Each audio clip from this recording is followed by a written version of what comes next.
Lorne? But What's going on? I'm giving you no fucking bullshit of what's going on. You want that fucking therapist, you can go get him. I will never fucking call you again. I'll never text you again. I'll never talk to you again. You'll have no fucking worry about me. So when we last spoke, you and I had agreed that we would see other people. That's what we agreed on. But I told you I wasn't very happy about anything that has been going on either. And it all started with that fucking therapist. I am not going to be insulted and hurt by you anymore. You cheated on me with that cocksucker, and... How did I cheat on you? You went on a fucking date with him, Ramona.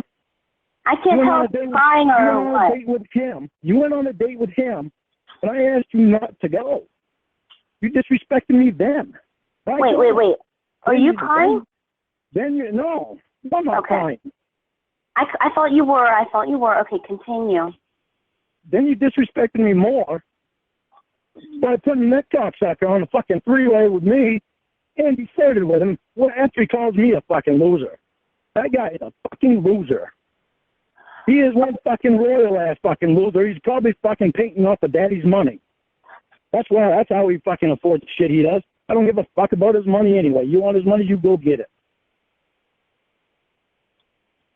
Telling you right now, if you want me, you better get the fuck away from that cocksucker, because I'm not sticking around for this bullshit. Okay, so the break that I had called and the fact that we had decided to see other people has all of a sudden changed.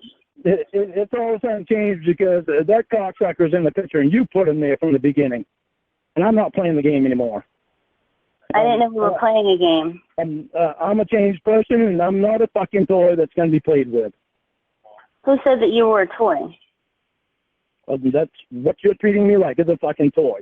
You were supposed to call me yesterday.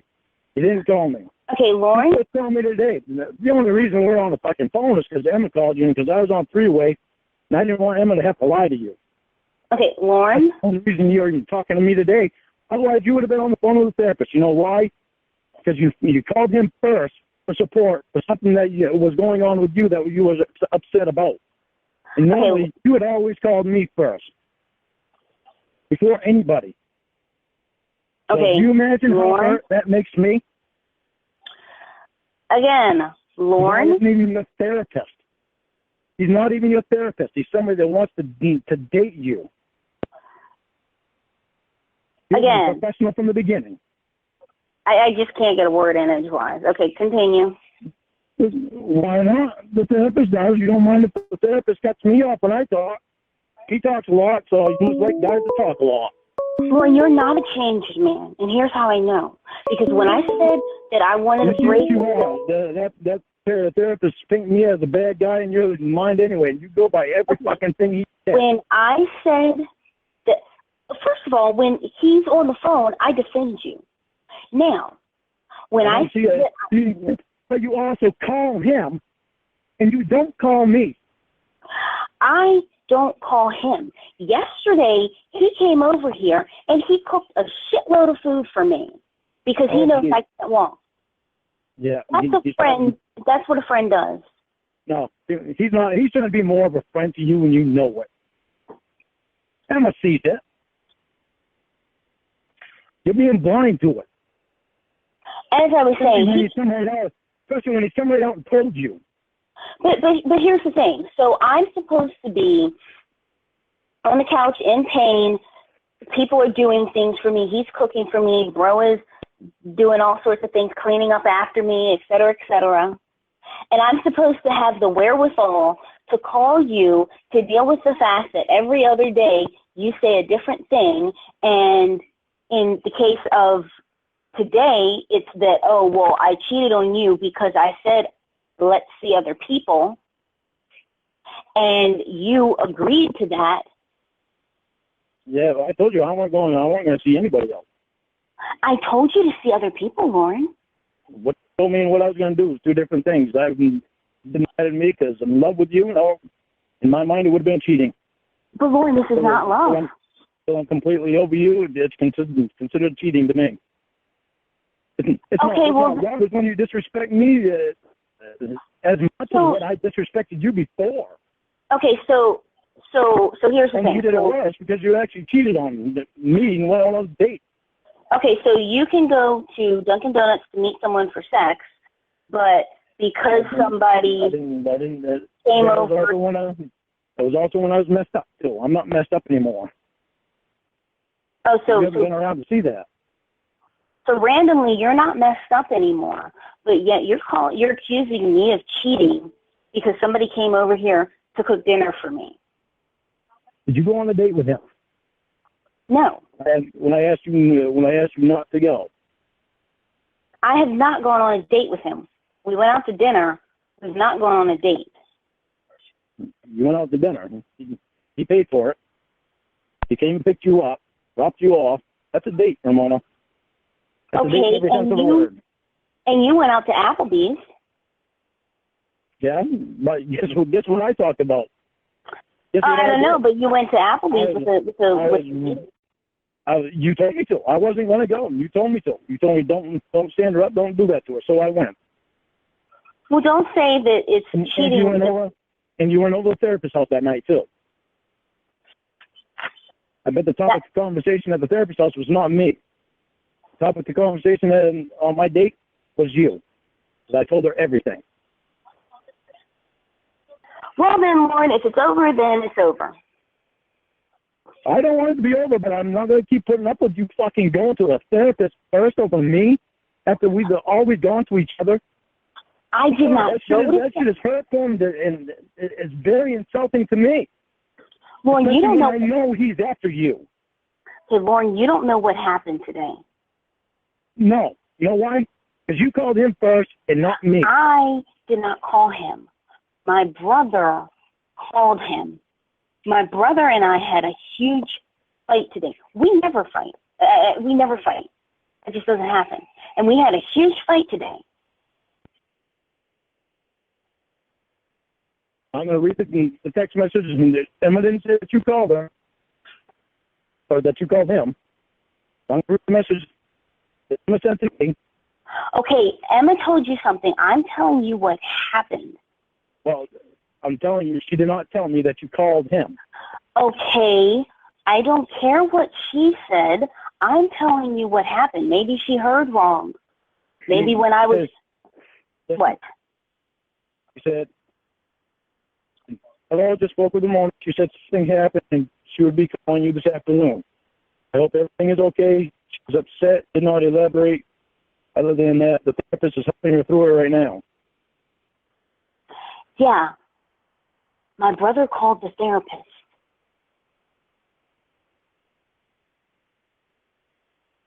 I had nothing to do with it. His involvement had nothing to do with me. Now, I can tell you what happened. Well, I'd like to know what happened. I'd also like to still know about your surgery. I haven't found that out yet. Been wanting to know that for a week. Okay, Lorne, we can talk about my surgery another time. The point is that you've done nothing but try to stress me out since my surgery. That's the point. I have not done. No, I have not. Yeah, Lorne, I've been very good.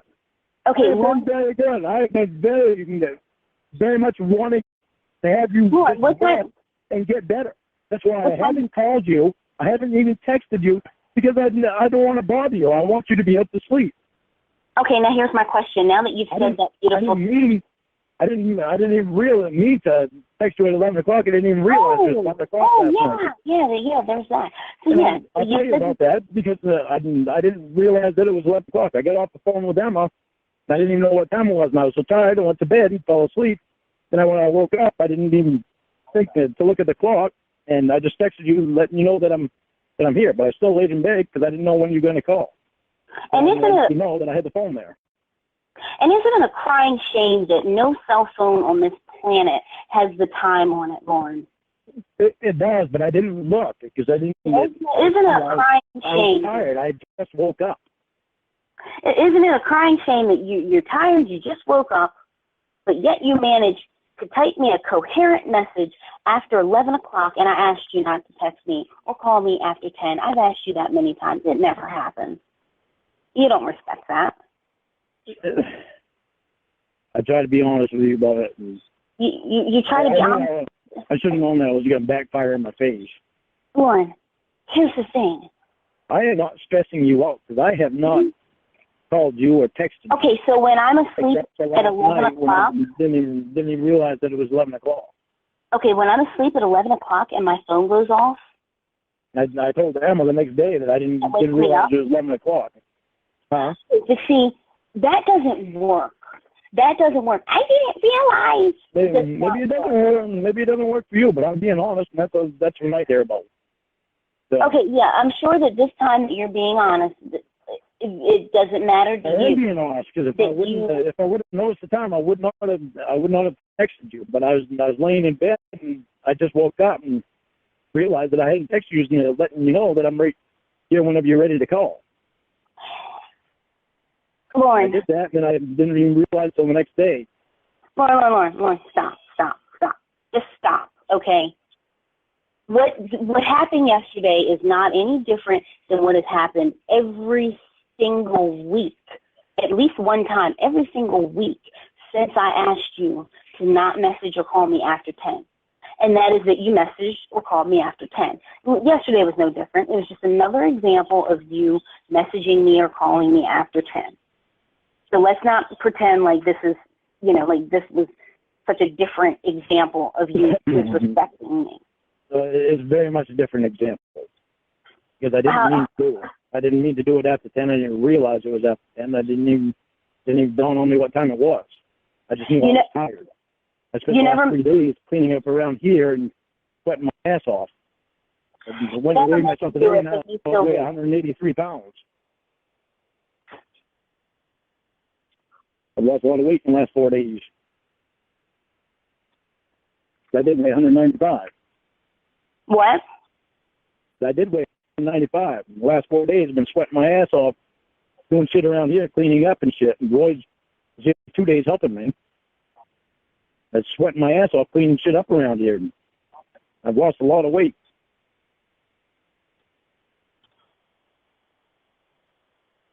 I haven't been sitting around moping and playing on my dank. You haven't been sitting around moping and playing with your dink? Yeah. I've been doing shit. I actually listened to you and realized I need to get this shit straightened out here and get a habit going that it's fucking, I'm doing a goddamn good job. I'm so fucking proud of myself, and I've been proud of myself for not calling you, not bugging you, and letting you sleep. I've been so proud of myself. Lorne, listen to me. You are 47 years old. You are almost 50. You have practically lived a half of a century, and yet you have so little regard for others and so little introspection onto your behavior that you are proud of yourself that you did not bug and harass someone who's laid up in bed after having surgery. Really? I'm proud of myself for changing. I've changed it. It's not my problem. You haven't been able to see it. Lord, in what way have you changed? I begged you to be around, but you haven't. Okay, here's what a changed man would do. Because I've been telling you to focus on yourself. I've been telling you to do things for yourself. Now, here's what a changed man would do.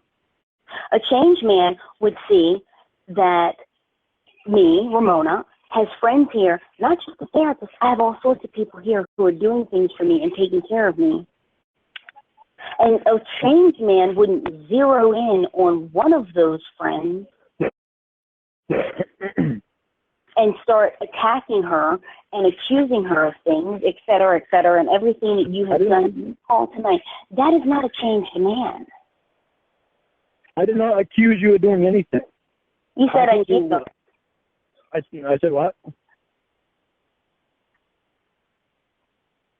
You said I cheated on you. You're the one who went on a date. I didn't. First of all, I told you that I wanted to see other people. I said the next 3 months I want to see other people because I have spent 9 months ignoring the guys who are here in order to be with you. And you said, these are your words, Lorne, you said that you're such a changed man that you'll make it 4 months. And I said, so I'll have, as I was saying, you're such a changed man that you're going to cut me off. You're such a changed man that you're going to cut me off mid-sentence. Now, as I was saying, and I said, so, okay, at 13 months, I'll be able to look and say, I got 4 months of a changed man and 9 months of an abusive man. What a deal that is.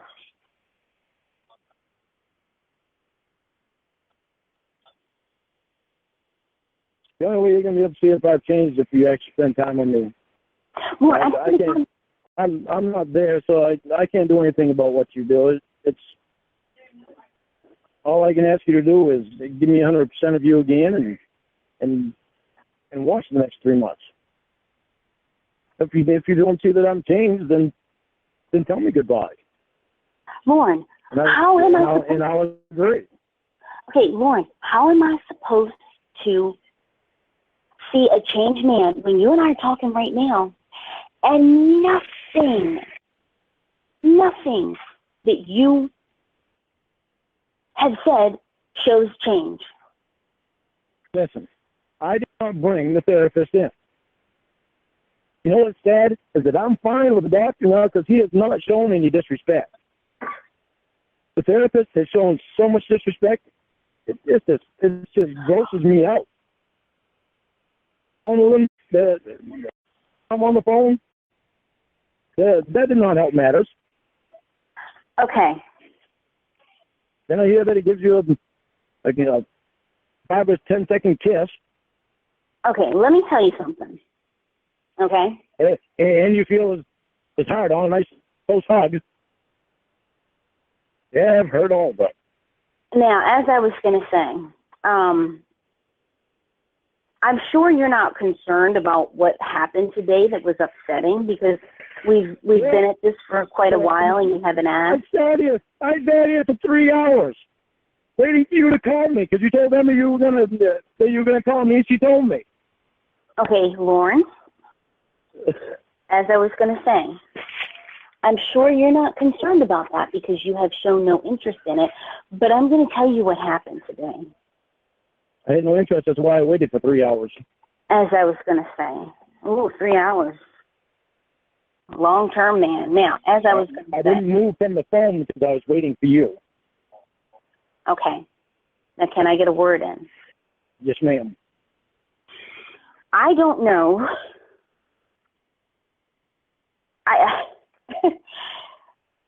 I don't know who is out to ruin your life, but I wish that they would not try to ruin my life. And oh gosh. So, bro, I don't respond to people without you knowing. No, but I don't respond to people without your permission. Whoever is hacking into my phone has it out for you, and I no longer believe it's one person. I don't know how many people it is. I don't know who it. I don't know. It was a group of people. I don't know, but she looked on the internet and said she found something. And there was a group of people that were going to send me letters about you and Emma, all that shit. And I don't respond to anybody because you're the only one that I've ever believed in. Well, maybe I should set the stage. Maybe I should set the stage for you because maybe that'll make it more easy for you to understand. So, last night, I don't know, around this time, maybe a little bit later, I'm laying here, in pain, but laying here half asleep. Bro was on his computer. I don't know what he's doing because I was half asleep, just fading in and out. How are people getting able to even know who your family is? You know how? Because he's used my phone a couple times because I have an awesome phone, but he's used my phone a couple of times to check his banking. I thought you were going to get a different phone. I did. I haven't had a chance to set it up. Now, as I was saying, and so it was able to be traced back, and it was traced back to Canada and to somewhere in the Midwestern, like near Ohio. It was not Ohio, and I instantly knew that was that bullshit that happened before. And somebody used his credit card information to scam over $4,000, almost $5,000 off of his credit card. Now, he's going to get it back. I mean, he's going to have to go through a bunch of shit to get it back. But I ended up having to be honest with him and tell him. What? A piece of paper and a pen. Why? I'm going to give you this. Let me. You can check it out. Hold on. Let me just finish telling you what happened. So I ended up telling him what happened. I ended up telling him that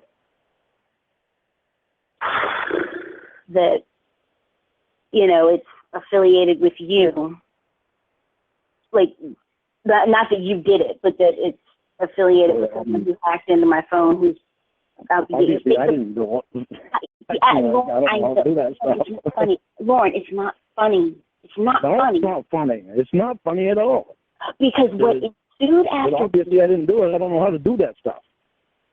As I was saying, because what ensued afterwards was a big-ass fight between me and my brother, and we don't do that. And we were both fighting and yelling and screaming at each other, and I didn't have a leg to stand, well, literally. I didn't have any ground to stand on because I was kind of, like, I mean, I didn't do anything wrong, but I mean, it's because of me that happened. And so he ended up telling Mom and Mom and Dad, of course, called me, and he ended up telling the therapist, and who didn't he tell?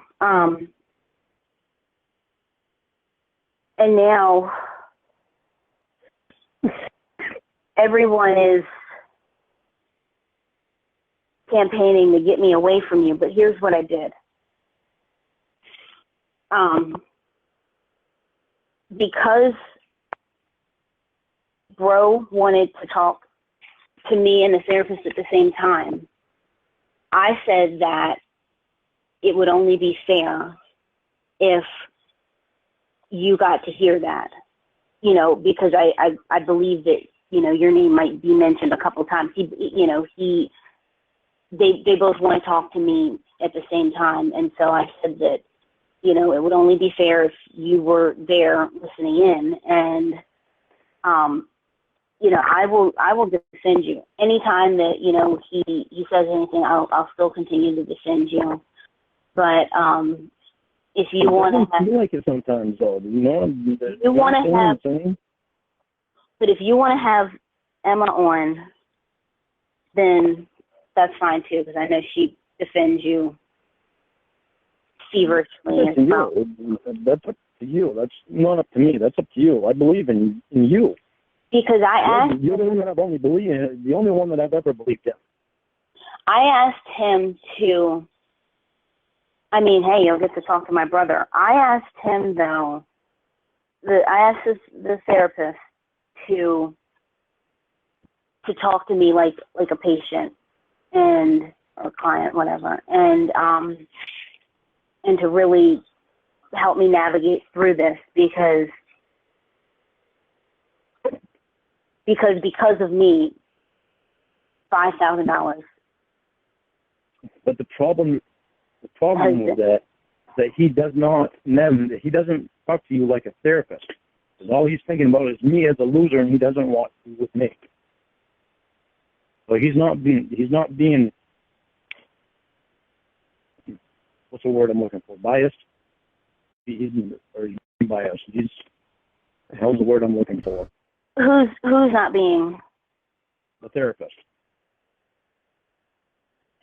I mean, I Not know wrong him. you. Aside from well, here's this.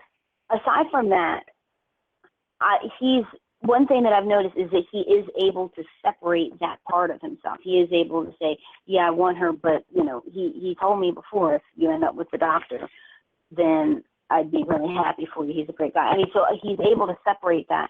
But what I'm saying is he does not separate that. He's told you out straight that since the first time he saw you that he knew he wanted you. And he got personal with you on the phone when I was on the phone. Well, he didn't know I was on the phone, but he got personal with you then. A therapist doesn't do that. They have to separate themselves from the clients, whether they like them or not.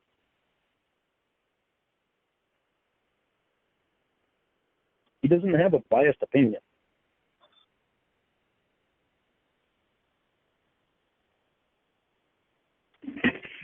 The only opinion that he has is anything and everything that has to do with him being able to get you.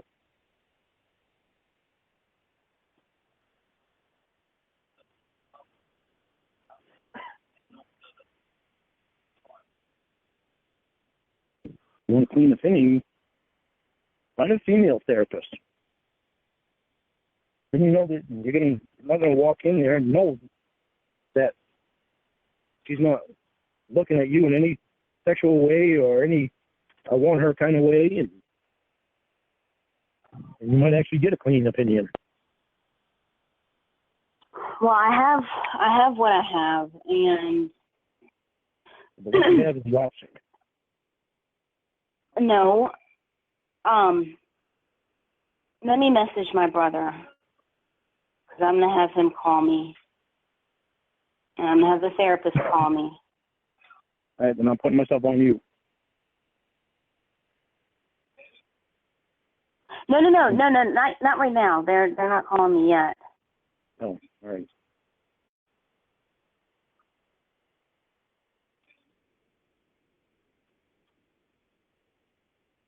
And I'm not going to take myself off of you because Lorne, hold on a second.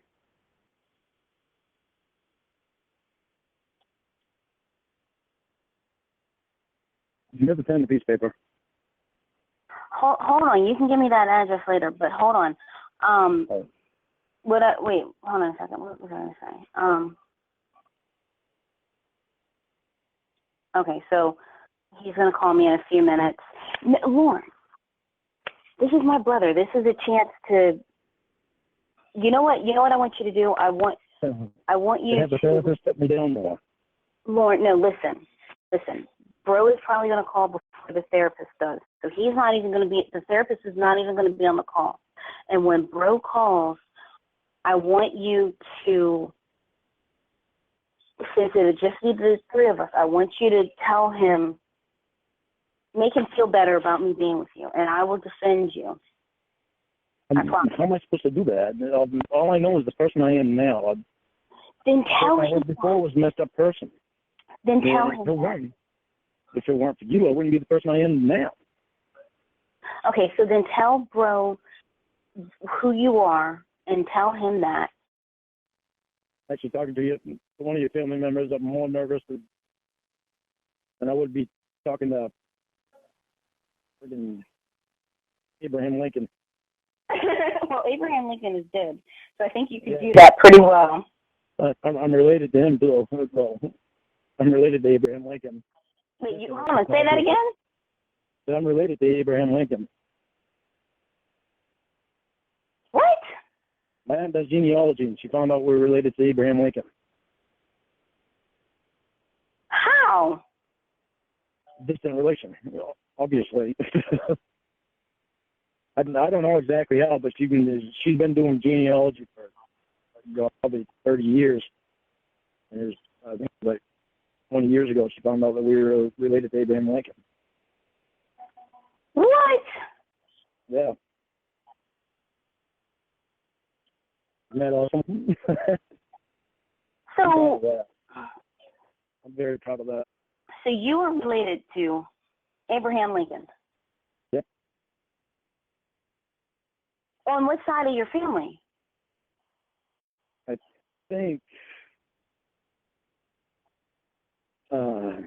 I think it's on my grandfather's side. Which grandfather? You have two on both sides of your family. No, my mom's dad. On his side of the family, I think. Which would explain my grandfather's nose and my mom's nose, and my brother's nose, my uncle's nose, all of them. Wait, what about? Oh, okay, Lorne, it's my brother. Hold on. Okay.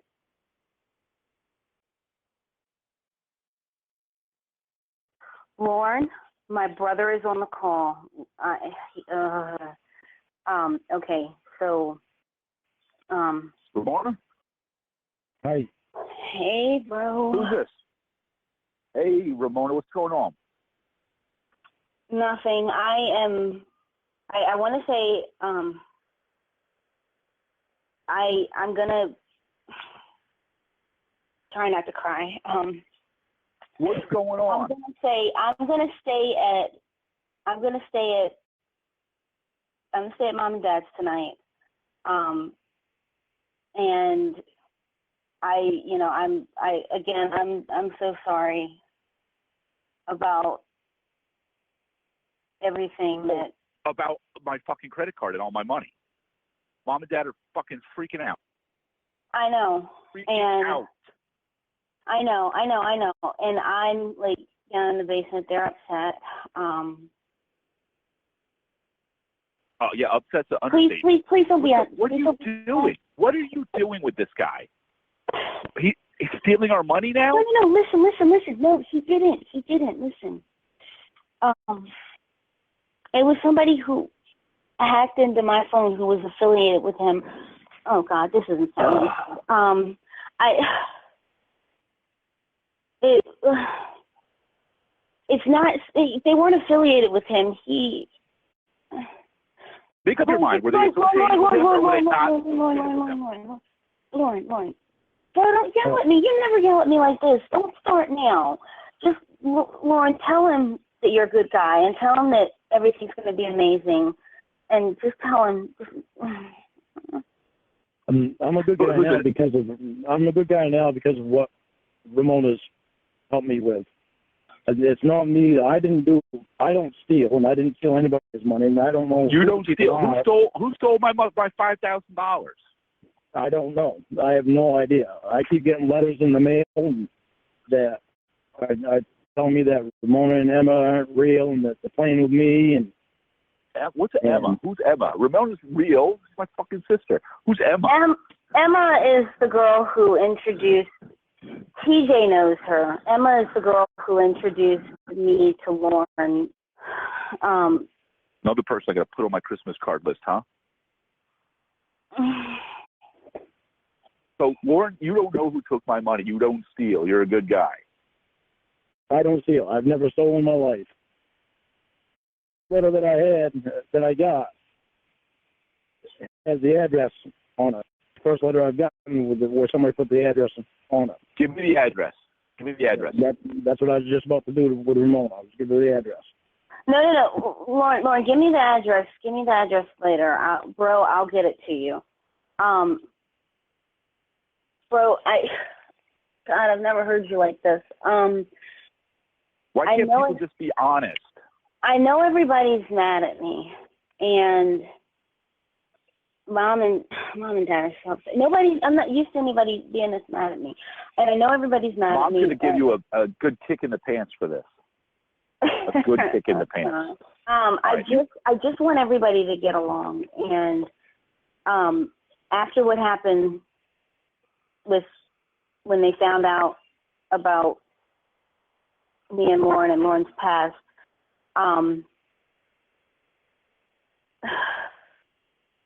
after that, they're real happy about that, and now you got money getting stolen, and all this kind of bullshit because of this guy, and now he's saying he's just a good guy. But I don't even go on the internet. I'm not on the internet anymore. I haven't been on the internet for months. Not on the internet? Why are you not on the internet? Did somebody call Yahoo Police? No. Bro, listen. Can I tell you something without you, like, Sis, freaking I don't know. out? Go ahead. Find me. And since you already know about Lorne, and since you already know about things in his past, can I trust you to keep this part of everything from Mom and Dad? I don't know if they know. I don't want to tell Mom and Dad jack shit because Mom and Dad are beyond upset. They are so upset with you right now. I know. Listen. You've got these two handsome, rich guys in love with you. I don't understand why you're doing with this kind of stuff. Just listen, because I want you to understand. I'm listening. Why I'm all ears. money was taken and just why. Because I don't want you to think Lorne took your money. He did not, and that, you know, I have no doubt in my mind. It was not him. Lorne, how much do you know? How much did Mom and Dad tell you? How much did Mom and Dad tell me between crying? Well, yeah. They're telling me that you're dating a sex offender. You're crying every night because you're being abused, yet you think you have feelings for this guy. They don't know why you're not married with kids, you know, driving around in a Mercedes. They don't know what the hell you're doing with your life. And now, you know, Lorne Armstrong, you have Lorne Armstrong, who just told me he didn't steal. I'm on Google right now. He didn't. Oh, no, listen. Oh, God, don't Google his name. Please don't Google his name. No, I just Googled his name. I'm Lorne. Please don't Google his name. It's a little late for that. All right, I'll Yahoo his name. I'll Bing his name. I'll Mr. Jeeves his name. Who is Betty? You say you never stole. Who is Betty? Betty's somebody that I owe money to. Why do you owe her money? That I'm going to be paying. Why do you owe her money? I did not intentionally steal money from Betty. You unintentionally stole money? That money was stolen from me. Wait, but who did you steal it? Did you steal it from her? Did somebody stole it from you? I took it from her to do a job and wound up getting it stolen from me because of the frame of mind that I was in. Lorne's siblings, Lorne, I don't even know where to begin with telling him this. Okay, so Lorne's siblings had used him, and please understand this, and he had done work for one of them, and he said, you know, don't worry about paying me, just make me mac and cheese. Then he lent one of them money. What, mac and cheese? What? Macaroni and cheese? What does that have to do with anything? And so then, bro, just listen. And so then he lent one of them money, and he said, don't pay me back, just give me meatballs. And then he lent another one of them money, and he said, don't pay me back, make me deviled eggs. And he never got the meatballs, he never got the mac and cheese, he never got the deviled eggs. Well, I can understand that. You know, if I didn't get macaroni and cheese and deviled eggs, I would probably steal $30,000 too. And what is this? There's a video here. No. Listen. Who's Bunky, Lorne? Listen, bro. Just listen. So then, right. I mean, I like Kraft Dinner anyway. But go ahead, bro. So then he basically was so heartbroken over the fact that he didn't get those 3 entrees that he went to Nashville, and he was going to be a country singer, and he can sing really well, and he writes me poems and he writes songs. He's a very good singer. So after that, and he still hasn't told me like what made him decide to do that, but he decided that he wanted to be a country singer, and so he went to Nashville, and I think that's pretty cool. And I mean, you know. He sounds like a bad Phineas and Ferb episode or something. So Lorne So didn't he get goes to macaroni and cheese Nashville. and meatballs, so he became a country singer and Lorne, stole money. please take over. Lorne, please take over. I don't understand I can't this. do this. Why are you not with the therapist? He calls all the time. He calls No, all the time no. for you. Look, just hush. Lorne, please take over. I can't do this. All right, take over, Lorne. All right, what happened was I had done some work for my sister, and this was 3 years worth of example of what went on with me. I done $700 worth of work for my sister, and brought my crew up there to did it, and paid my crew, and told her just in return just give me macaroni. I told her it's a Christmas present. In return, just give me macaroni and cheese for a Christmas present. And I did the same for one of my brothers.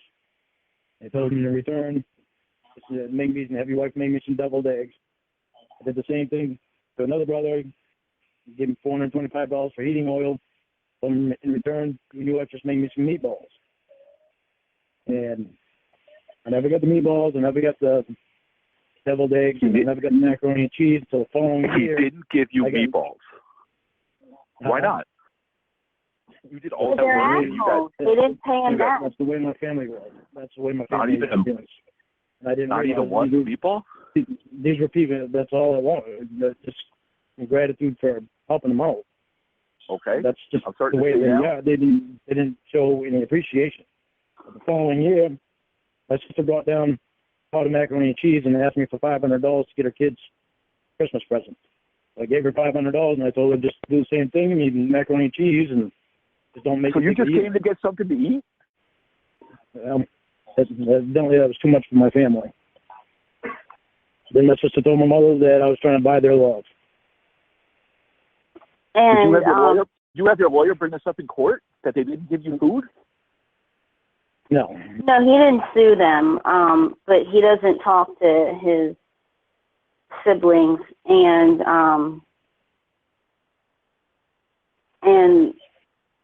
bro, you've always been there for me. Please, I just need you to understand this.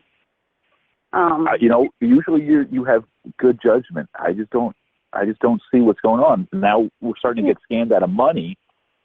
Besides all the shit you're going through. Okay, so here's what happened. So because of Lorne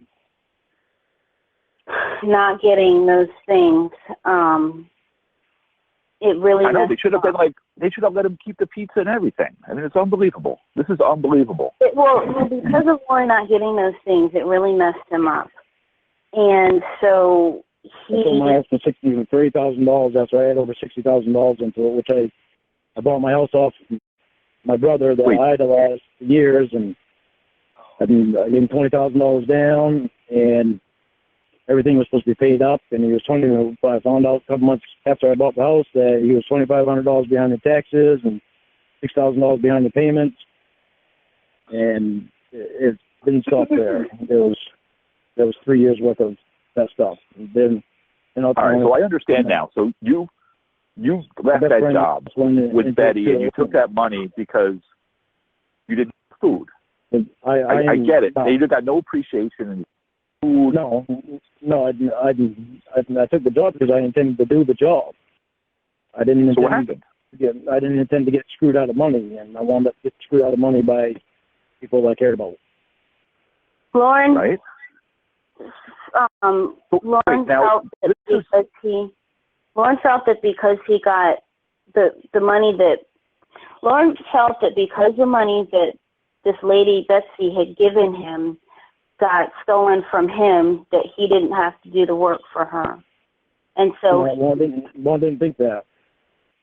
That's not what it. What did you think? They got somebody else over there to do the job and gave me the opportunity to go over and do it, but I was so ashamed that that's when I decided to just leave and go away so I could just be alone.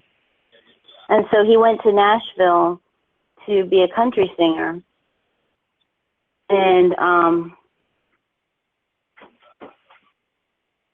he now you said you were paying Betty back. Bro, listen, bro. Contrary to what mom and dad think, he's never raped a child.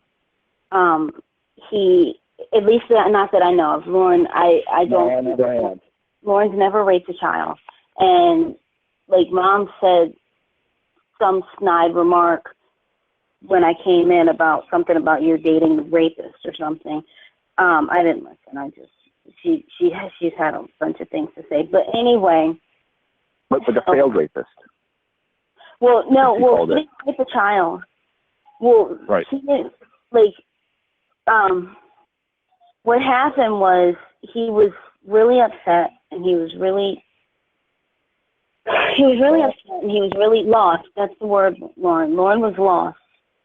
And so when Lorne went to Nashville to become a country singer, that really could have and should have been, for him, like this new beginning. Because Lorne, I think that had it worked out, you would have been a country singer, and you would have been telling everybody back in Maine to kiss your ass, and that you're now rich, and they're not. Am I right? Yep. And so why are you a country singer? Well, he was going to karaoke, he said, but right. something happened. I don't know if I need to get into it, but basically he got caught up in a sting. He didn't rape a kid. Oh yeah. No, they caught him. And so I don't know how much you and mom and dad know, but he got caught. Mom and dad watched the whole video. They did what?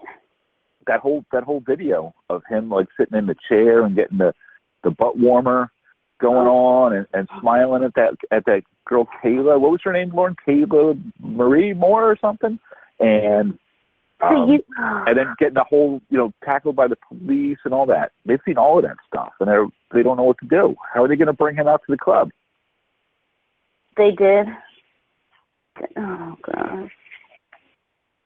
They've seen all that, and they know you have two big, handsome, rich doctors that want to date you, and you just keep blowing them off, and they don't understand. And put yourself in their shoes. You have a daughter. This is 20 years in the future, and you have a nice young daughter, and she has all these great men after her, and she's settling for this guy that makes her cry every night. I mean, how would you feel for your daughter? But here's the thing. I don't make her cry anymore, and I'm Lorne, if it weren't for Ramonuh, I wouldn't be the person I am today. Bro, can you level with me and understand this? I'm having trouble understanding it. I really do. Now, Lorne, let me get something to feed mom and dad. Let me say this. Hold on, bro, let me say this. Lorne hasn't gotten drunk in, what's it been, Lorne? Is it 3 weeks? A month. What's a month? Oh, my God. We're at a month? We're at, actually, Thursday. It was a Thursday 4 weeks ago. So we're at 4 weeks, bro, since. Okay, Lorne 4 weeks sober? He's been sober for 4 weeks. And I still don't want beer. Or any he said he doesn't want to drink anymore. He has been sober for 4 weeks, and I want to be honest. I think, and Lorne, don't get mad at me for saying this. Pay attention. Okay, Lorne, please don't get mad at me. I think that his therapist, or not his therapist, I think that his his probation officer. I think that his you didn't know he was on probation. He's got officers, he's got therapists. He can't drink. Well, okay, here's the thing. I think his probation officer should keep him on the breathalyzer. And now, Barry, my therapist, doesn't think that that's a good idea. Well, he says something like that it's just a Band-Aid or whatever, but I think that as long as Lorne isn't drinking, it doesn't matter why he's not drinking. It's just that he's not drinking. I like green apple now and then, but I don't get drunk all the time. Even if I don't have the breathalyzer, I still don't want drinking. When was the last time you ate meat or an animal product at all? When was the last time? Because I'm a vegan, and I know Ramonuh is vegan. I know. And she wants me to be vegan too, and I wouldn't do anything that's gonna make her happy when we're together. That's what I'm gonna do. Right. When was the last time you had some bacon? When was the last time you ate a taco I don't or a hot dog? Do you eat tacos? I don't know. I don't like tacos. Do you eat hot dogs? I used to eat hot dogs. When was the last time you ate a hot dog? Last time I ate a hot dog, I think I was like 5 or 6. Okay. Okay. Well, let me finish. But I have eaten meat until I met Ramonuh, and she's been getting me more towards not eating meat. I know Lorne is a vegan, and I know you're probably going to say, but the doctors, and I know that, but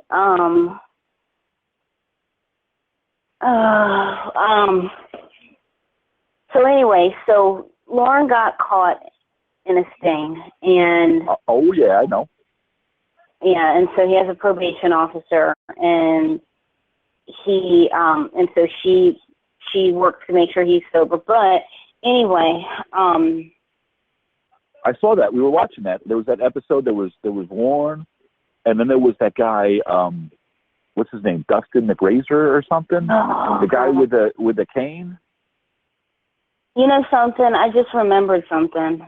Mom told me a while ago.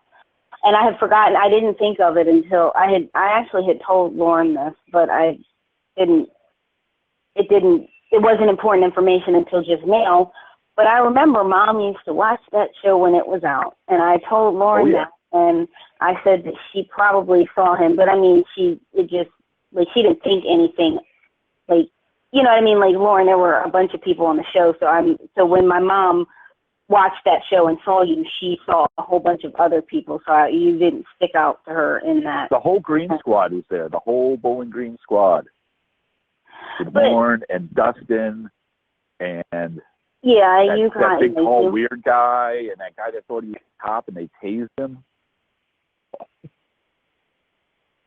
So, wait. Barry just messaged me. Hold on. Okay, he said he's going to be calling shortly. All right, as long as you don't date Dustin McFetridge after this. Okay, hold on. I didn't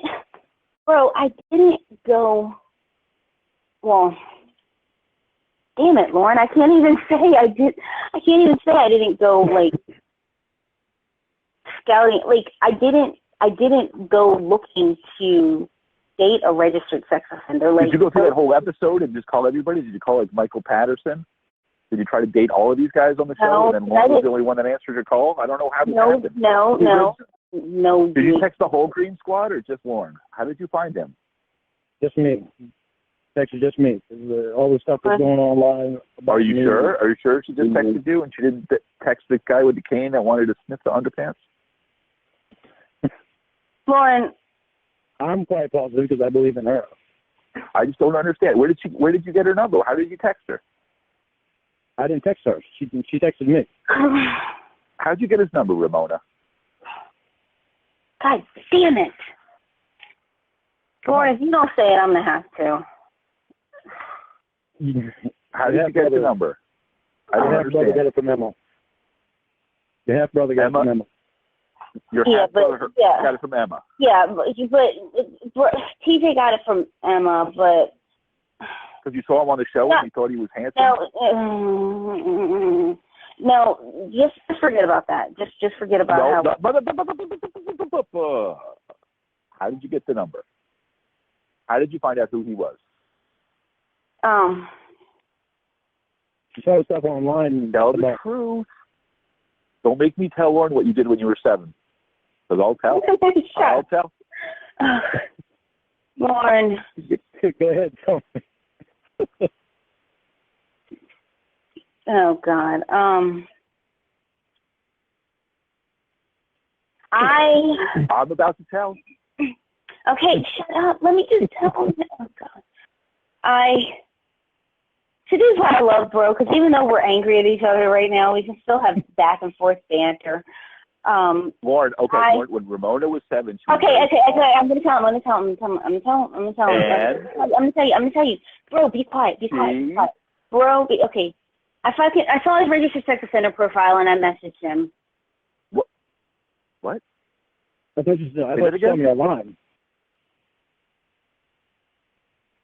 Now, most people use like Match.com or OkCupid, and you're using the registered sex offender file for dating? Well, I would rather look at registered sex offender profiles for a boyfriend or a husband than to look at OkCupid. That's thing one. Thing two,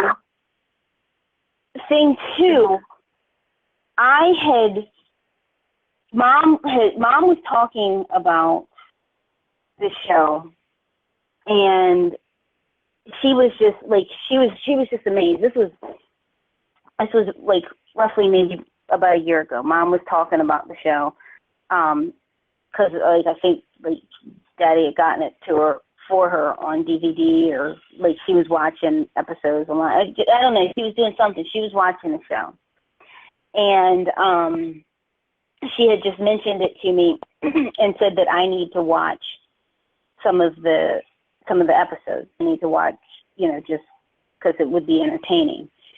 And so I Googled it. And so I Googled To Catch a Predator, and I Googled like something like To Catch a Predator, like not convicts, but To Catch a Predator, men who were caught, something along the lines of that. And as a suggested search on Google, it said, believe what I'm hearing. To Catch a Predator, Lorne Armstrong. And Lord, this sounds weird, doesn't it? Saw his registered sex offender profile. I wasn't looking at him as this guy's a registered sex offender. I was looking at him like this guy looks like a nice guy who, I described it as there's a truth in his eyes, and that there's registered sex offenders closer to us. You don't have to go all the way to Maine. Damn. That was hard. That was rough, bro. That was. So, Lauren, get this. When Ramonuh was 7, she used to steal diapers, and because she was so small, she used to wear them, and she'd wear them under her clothes, and then she would just fill them up all day long, and nobody knew for like 2 weeks till we found a whole pile of diapers under the bed. Oh, God. Damn it. Can you believe that? Damn it. And damn it. Bro, just shut up about me and diapers, okay? Just shut up. You're not supposed to. You love the diapers. You love them. Quiet. Just be quiet. Oh, Lord, how gross is that, right? She told me she does. You told Lorne? The convenience. I know. She like goes to these parties and she like has a bottle and like just as like goo goo gaga and they take somebody that like change diapers and stuff. I'm not. Mom and Dad know the whole thing. Oh, God. Mom and Dad know about that, like that adult baby stuff you're into. It's so weird. Lauren, one way or the other, you're gonna cause me to like completely be like ostracized out of my family, one way or the other, and I'm just gonna blame you. I had. I mean, You should see her. She puts on a bib and she's like goo goo gaga, and they take this woman like spoon feed like a whole group of them. Oh my God! It's like a whole like underground thing. You know what? Yeah. So the next time you buy your favorite almond milk, I am going to. What am I going to do? I'm going to. Oh yeah, I know what I'm going to do. Put it in a bottle and steal it. Oh God, I didn't mean that. Well, I was going to say I was going to put a diaper over your almond milk, and you wouldn't know. Hilarious. But not. But, baby bro, thirsty. Oh God. Can you believe that? She's into that diaper stuff. Holy crap. Weird. Your brother is hilarious, Ramona. Mm. But I'm just anyway, telling you the truth. see, so, I mean, well, see, you've got to like Lorne. He's got a great sense of humor. And that's one thing, no matter how mad I've gotten at him, I've always said Lorne has a great sense of humor. Oh, Lorne is hilarious, but the doctor is like handsome. He's got that full head of hair. He probably makes $1 million a year. He's got a car and he's into you. And then you got the therapist who keeps calling he and doesn't make $1 calling. million a year because I know how much he makes. I overheard him doing. Lorne, seriously, you sound like a great guy. You sound like a super guy. But if, let's say, Ramonuh was your daughter, would you want her to date a doctor, or would you want her to date a guy she found on the registered sex offender list? I mean, objectively, take yourself out of the picture. Who would you rather have your daughter date? Whoever makes her happy. Yeah, but if that's all you know, and they both make her happy, what would you want? Whichever one makes them. Okay, well, here's the thing. Whichever one she's happiest with. It's not my life. It's hers, and I'd want her to live her life being the happiest that she could be. Yeah, but wouldn't you be a little bit happier if she dated a doctor? Okay, wait. Like The doctor does not make $1 million a year. I overheard him say how much he makes. I overheard him say how much he makes. Versus RSO. I mean, come on. No, but he didn't even make $1 million last year. He made $868,000, which is not $1 million. And I overheard him say that when he was doing his banking. Lorne, what do you do? What do you do for work? I'm actually starting a new job. Oh, yeah, doing what? Driving truck. Cool. What, like delivery stuff? Yeah, well, I've been delivering water this time. Delivering water? Water. Yeah, who are you delivering water to? For Nestle, well, A. Dewey Pyle is who I'll be working for, but they got another contract for Nestle. Oh, okay. Nestle. Yeah. Dewey Pyle. Yeah, they're actually growing quite a bit. Would you just like drop it off at like a business and stuff? I'm not exactly sure 100% of where I'll be delivering to yet. I just took my driving test with them today, and got my physical and I did my drug test, and so I'm not 100% sure on everything yet. I won't find everything out probably until next week. Cool. I just hope they don't run a background check, but Lorne, you got this. If they don't, you got this. Like, congratulations. As long as you like don't have to deliver to schools and stuff, it'd be cool. He's not going to have to I deliver. don't deliver to schools. Nothing. They have to run a background check. And as long as I have nothing to do with showing somebody driving drunk or something like that, then I'm good. All right, and you don't have any DWIs or nothing like that? I have a DWI from 2006. And that's his brother's fault. That is his brother's fault. It's my fault because I should have told him no. I should have told him to walk. But I didn't want him to walk on the road drunk. So that's his brother's fault, you know. But I also didn't think I had any alcohol in me because I hadn't drank for 6 or 7 hours. I thought it was all out of my system. So it's not your fault then? No, it's my fault because I didn't tell my brother no. I should have told him no. One thing that Lorne's therapists and counselors have told him is that he has a problem saying no. And it's a common thing now, yeah. He has, and so that's one of his, you know, like, because he didn't say no to his siblings, he didn't say no to his brother in that instance, and so so that's what happens with that. Is it? Dude, your brother, Lorne, sounds like a piece of work. He gets you in trouble, and then he doesn't give you food. Like, what's up with that? Yeah, why is he such a jerk? I got a hell of a family. You got a what? I've got a hell of a family. How many brothers and sisters do you have? 4 brothers and 1 sister. 4 brothers and 1 sister? Are they all like that? Nope. I get 2 that look after me. Hmm.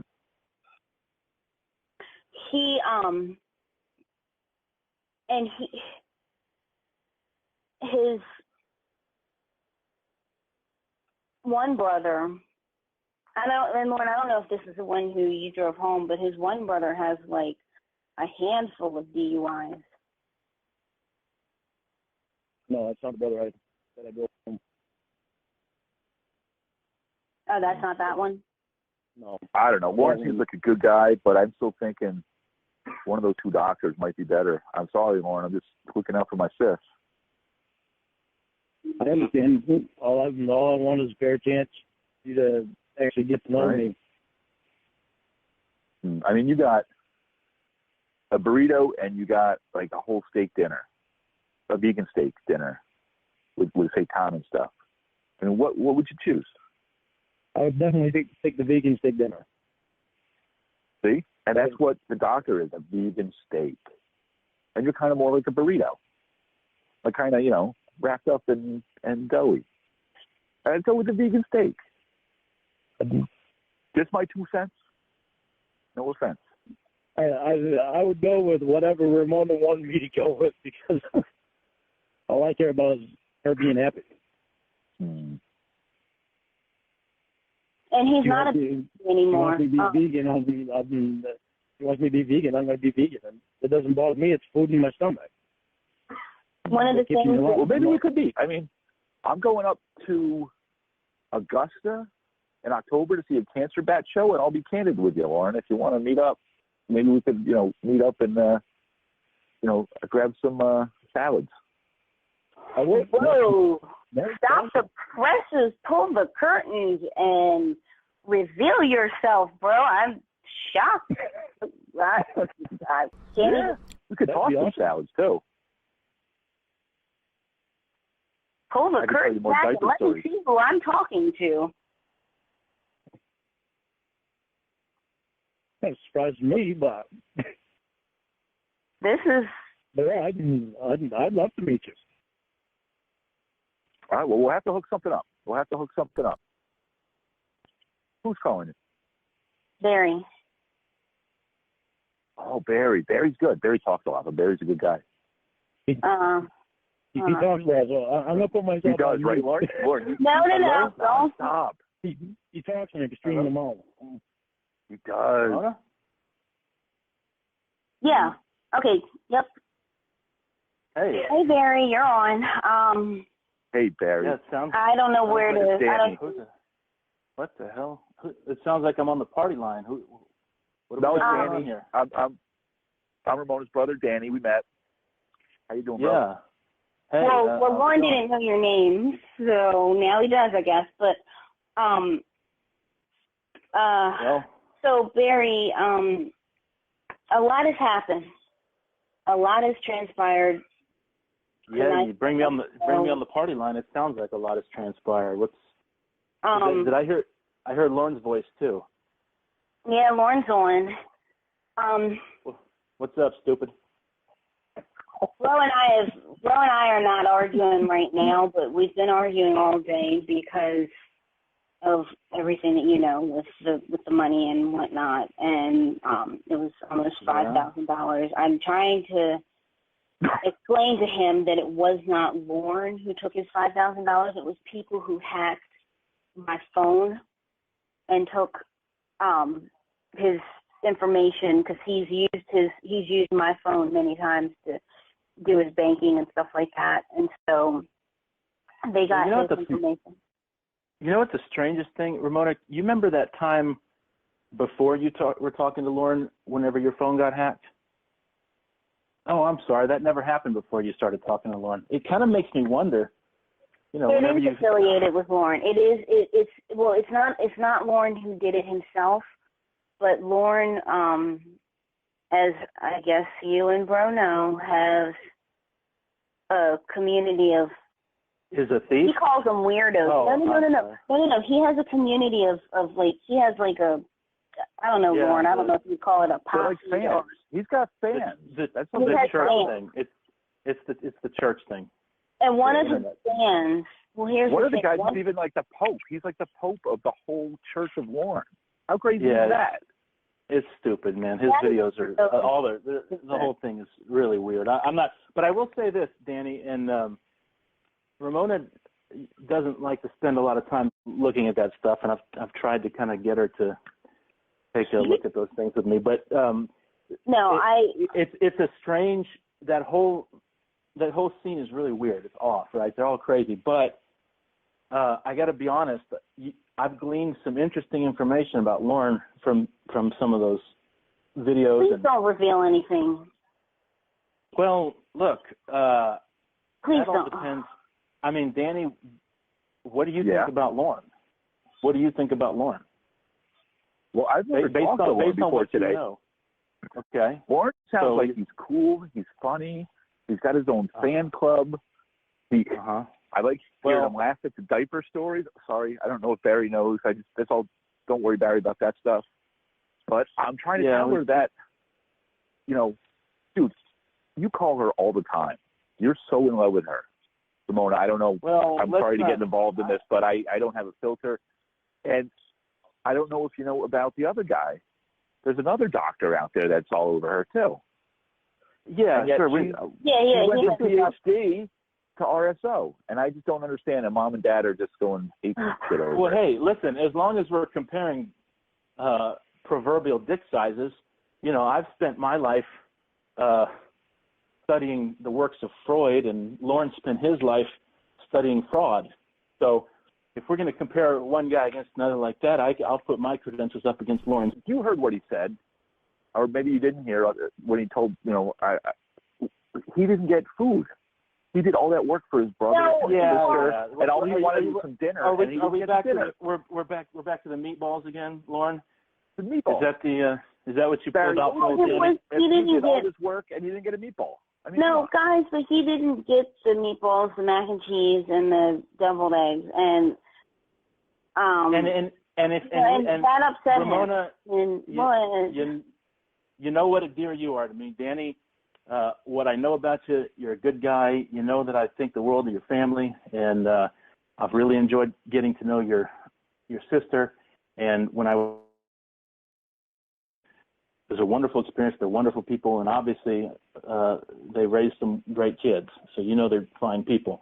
But for either one of you, for even a second, to grant Lorne an ounce of immunity from the life that he's lived and the things that he's done because of some goddamn meatballs is beyond the pale. I cannot understand how he's pulled the wool over either one of your eyes. Barry, it's not just meatballs. There's mac and cheese. It's not his fault. And meatballs. It's not his fault, though. It's not his fault. It's not his fault. Well, I don't know if you're being sarcastic, but I'm not, because his siblings used the hell out of him. And he's told me this for months and months and months. I mean, that was one of the first things that he told me, was that his siblings used him, and that really messed him up. He's the youngest of 5 or 6 ones. Let me explain something to you guys. I don't know. Barry, he's the youngest of 6, and he's told me before that he's idolized his siblings. And I mean, I don't want to say I idolize Bro, but I really admire him and I really respect him. And I mean, so if he said he was going to buy you some dinner and he didn't buy you dinner, you go fuck a little boy, you go rape a little kid. Is that what you would do? Well, no, but would you? Yeah. Why not? Messed up at that time. Wouldn't you be within your rights? I mean, he said he was going to take you and buy you some vegan stuffed peppers, and he didn't. So, let's go find a little kid and kick his head in or something. Don't you but put me down when you don't even work in your own profession, in the codes of your own profession? It didn't happen like that. What did you say, Lorne? Because don't you find that a little odd that you're constantly trying to put me down when you don't even stick to the codes of your own profession? I'm not operating in a professional capacity, Lorne, and I don't have a problem with putting you down at all. I kind of like it, in fact. From what my therapist told me, you weren't operating in any professional capacity. Well, your therapist probably told you that you have a bright future, too. Not all therapists are created equal, buddy. That's right. My therapist did tell me I have a bright future. You know why? She knows how to be a therapist. Because her job is to make you feel good about yourself. My job is to tell the truth. Your job isn't to put people down.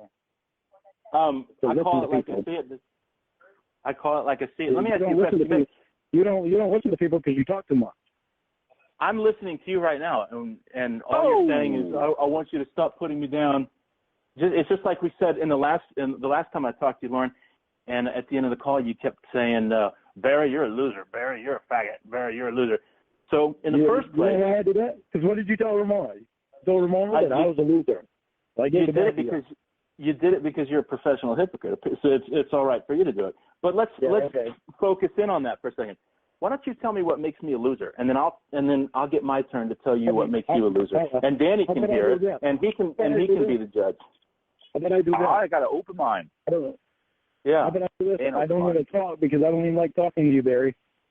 Well, get over it. Talk to me anyway. Tell me what makes me a loser. Or no, I wouldn't. Back up your words. I'm a loser. Tell me what makes me a loser. What's quiet all of a sudden? Did Lorne connect? He's not talking now. He's talking a lot a minute ago. I don't care to talk to Barry. Lorne, fine, Lord. Give Barry a chance here. Have an open mind. Tell Danny what makes Barry a loser. You don't want to talk to me? Tell them what makes me a loser. We're all listening. Laura, I know Barry a little bit, and he seems like a nice guy. What do you mean he's a loser? What makes him a loser? Guys, listen. Lorne just, you guys are just angry, and everything is great. Everything is perfect. Everything is wonderful. I'm not angry. I'm everything is perfect. I just got $5,000 stolen from me. But you're going to get it back, and everything is great. But the biggest thing is unrelated events. Not that great. Why do you $5,000 windfall? Lorne's going to be like, hey, baby, I just bought $5,000 worth of cheap beer and cigarettes. Everything's going to be okay. And you know what? And I'm going to tell you something. Because I had asked you, Barry, when you were my therapist, I had asked you, and I mean, and I still, I still like the fact that you do give good advice, but I had asked you before if when Lorne won the lottery, would all of our problems go away? No, if Lorne won the lottery, all of your problems would be gilded with gold, but Lorne's not going to win the lottery. So why don't we operate in the realm of probable reality? He's not going to win the lottery. He's not going to win any singing contest. He's a loser, and he's always going to be a loser until he decides to admit to himself that he's a loser. Okay, or maybe there's a chance he'll change one day. But, okay, listen. No. Okay, so maybe he won't win the lottery, but maybe he'll get his name taken off the registered sex offender registry. Wouldn't that be wonderful? And me and Emma and Lorne had discussed that. Do you remember that, Lorne? Yep. When we had discussed that because I know you know the doctor, but his brother he's actually a doctor and a lawyer. And I had mentioned that in the call, and Emma had came up with the idea of seeing if we could use him, or not use him, but see if we could get him to petition to get Lorne's name off the registry. Now, I don't think that that's the sector of law that he deals with. He deals with medical law, which is why he has to be an MD as well as a lawyer so that he can understand those issues. But if we were to get Lorne's name taken off the registry, and Lorne, let's say Lorne got a good job, and let's say Lorne stopped drinking, Lorne could be, and he did get a job, by the way, but Lorne could be, back to new. Back to new. He was when he was 25. Yeah, except that he's twice that age, which are the things that make him such a danger to you. But see, I don't like. I mean, here's the thing. I feel RSO is just 3 letters. He did what he did. And I'm Okay, going to tell you something else. You know, we've talked about the timeline before, about the fact that he went from talking to the girl the first time to showing up for sex within a month, right? And it would have been way quicker than that if he thought her parents would have been gone. Okay, I looked at the chat log the other day, and I figured out that there was a span of 90 minutes between when he said hello to that girl and when he sent her a picture of his penis. 90 minutes. I think what happened there, I can explain that, because I think what happened there. I can explain that. No. Okay, listen. No. Okay, listen. You know how, like, people will go, like, on Facebook and they'll get into, like, political arguments. They'll get into arguments over, I don't know, is the sky blue or is it pink?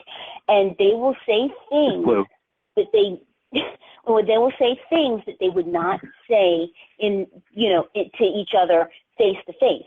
Now, here's what happened with Lorne.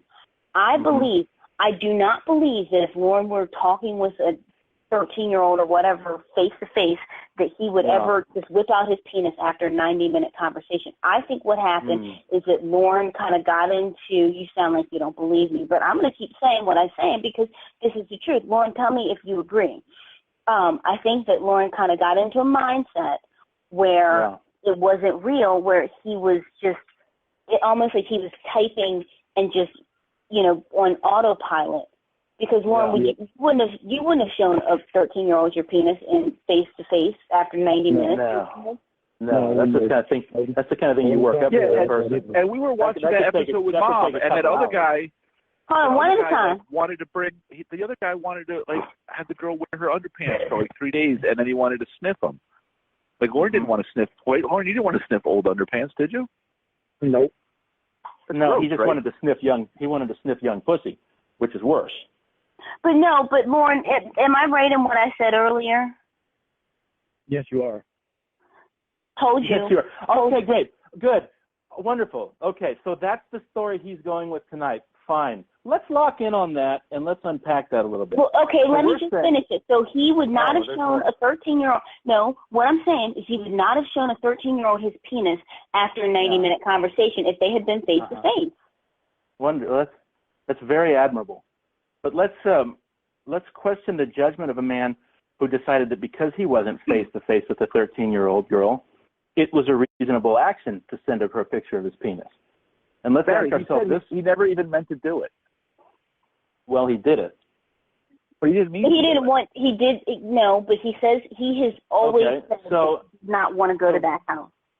So then, Danny, why don't you explain to me how a guy sends a picture of his penis to a 13-year-old girl when he didn't mean to? He did it accidentally? Did he hit the wrong button? I don't know. Warren, did you do it accidentally?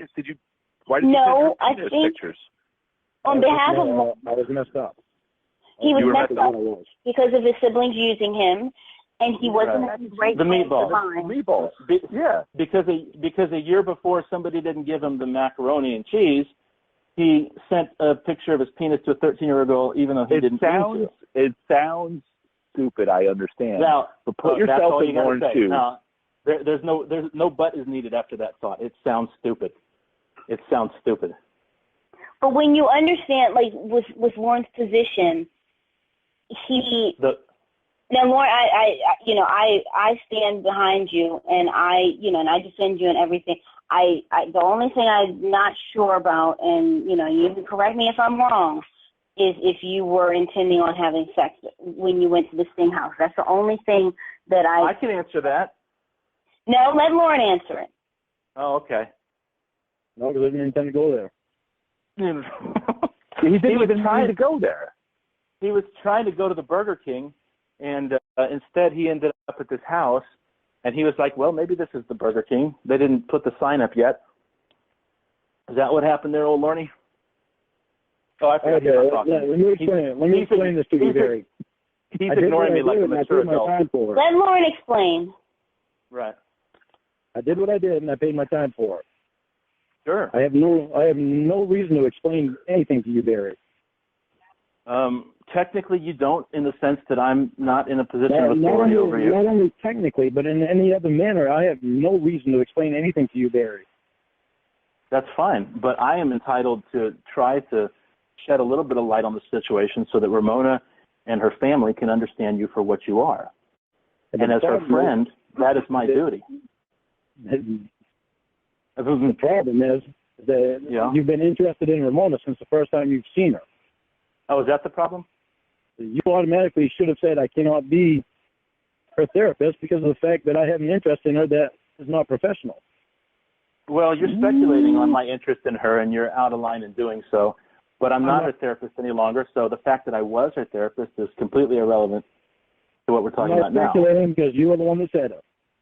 Now, I'll tell you guys what's interesting, Danny and Ramona, and I hope you picked up on this. When Lorne started talking, he was going to explain to us how he came to be at a house he didn't mean to go to, and somehow it ended up being about what a jerk I am. So, that's true. I think we ought to all pay attention to the fact that he likes to try to divert the discussion away from his crimes and talk about the things he doesn't like about other people. Time out. I'm calling Lorne's best friend right now, because I want him to have somebody in addition to me to defend. Is this, was it Emma from the other day? Emma, right? Is that who you're talking about? Hold on. Danny, have you talked to Emma before? I don't know No. this Emma. Okay, get ready to hear about penises. Penises? Yes. This whole call is diapers and penises, let me tell you. Yeah. More, but how funny is that diaper story? That was pretty funny.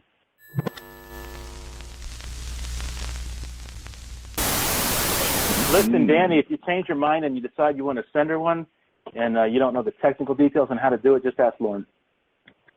He'll help you out. This ain't 2007, man. That's come up with something like that. Leave it to old Barry to talk about the truth. Barry likes to tease. Make references to things that I've actually done. What a jerk. Bro, don't listen. Barry likes to put Lorne down. That's what Barry likes to do. Barry likes to do what? What does Barry like to do, Lorne? Barry likes to put Lorne down. That's what Barry likes to do. Yeah, well, why would I hold the trash when I can put it down? I'd like to put it down. Bro, Barry teases Lorne because he, in a show of love to me, he sent me a picture of his asshole. In a show of love, Danny. In a show of love. Do you love your sister, Danny? You should do it. That's how we show love, isn't it? Lorne, you sent her a picture of your little asshole? That is sorry, Ramonuh. I had said, because Lorne had said that no one's ever seen his asshole. And, actually, no, let me go back, Lorne. Let me be honest. Let me go back. What had happened was Lorne... Okay, I'll be honest. Lorne had... Damn it. Bro, this better not leave, my apartment and our parents' basement. You better not tell them any of what I'm about to tell you. Do you hear me? Bro, yeah. I don't think you agree. Do you hear me? You're not. I hear you, sis. I'm going to tell them asshole pictures? No. You're not going to tell them anything of what I'm about to tell you and Barry, and Emma already knows this. But when Lorne and I first met, every day Lorne would send me naked pictures of himself, penis pictures of himself, and he would send me shower videos and sometimes videos of him dancing naked. And he would send me these things. And one day I realized, literally out of the blue, I was like, he sent me pictures of his dick. He sent me pictures of his balls. He sent me pictures of him naked from front angle, side angle, back angle. He sent me pictures of his butt. I mean, Lorne, I still don't know how you managed to take a picture of your butt using a mirror and a camera. Do you remember that? Yeah, how did you do that? Anyway, I can tell you the story. Lorne is goofy, but Isn't that sweet, Danny? What do you think of him now, there, old Danny? Yeah. Oh. Well, okay, just listen. Okay, so he sent me all these pictures, and I realized one day that I had not seen his asshole. And I said, send me an asshole picture. And he said, no one's ever seen it. And I said, well, you know. Which we know is bullshit because, you know, they look up there when they arrest you for trying to rape a child. No, he said no one's seen it. Oh. Lorne, did they have to go up and take a little cavity search? Because when I was in the can, they had to do that to me, too. Yeah. Shut up. You were not in jail, bro. Stop lying. Listen, I'm trying to get some dirt out of Lorne. Stop it. No, okay. So anyway, no, stop being mean to him. Just listen. So he had, so I had said, you know, well, send it to me. You know, I'll be the first to see it. You know, he said, no, I'm not going to send it. And then one day he messages me, and I can't remember, like, he said something like, you know, I can't believe how much I love you. I can't believe I'm doing this. And I'm like, doing what? And he said, I'm going to send it to you. Like, send what? Yeah, I'm going to send you my asshole. And so he did. He sent me a video where he's, like, giggling, and then he turns around and he bends over and he shows it to me. And, you know, like, and I, you know, and he did that out of love. And he, well, because Out of love. Well, there, you don't understand. He got drunk one night, and oh, well, that sounds loving. No. He got drunk one night, and he talked to Emma, like, because apparently he had called her over and over again, and this was when he called her? No, Lorne, I don't condone the things you said on this call, but I'm not holding against, like, the foul names you called me on this call. I don't condone that, but I'm not going to hold this against him for the fact that he freaked out. Like, he freaked out, thinking that I had like shared his asshole pictures with his community or something like that, and like he had said, this bitch is the only one who's ever seen my asshole, my little asshole. Did you like that, Danny? He called your sister a fucking bitch too. I don't know if you knew about that. But that's some repugnant shit. No, but but he was real drunk. He gets drunk a lot, Danny. No, but he was upset. When he says these things, it's only because he's been drinking, which he does. Well, maybe somebody would help food for him. Maybe he had a good reason. Maybe he didn't mean to do it. No, but I did wrong. I don't know what I did because I didn't do anything. I'd never shared any of the pictures. So let's review what you just said. I did wrong. I don't know what I did. I didn't do anything, but I did wrong.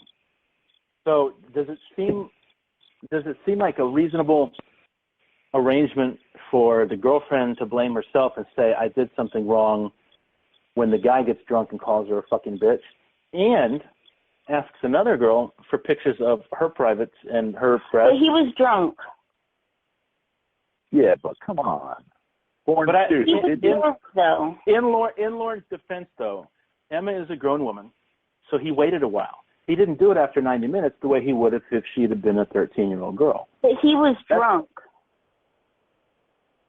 Then again, he was drunk, which he is quite often. And by the way, he's going to be a professional driver, which is just the kind of job you want an alcoholic to have. No. He's not an alcoholic because the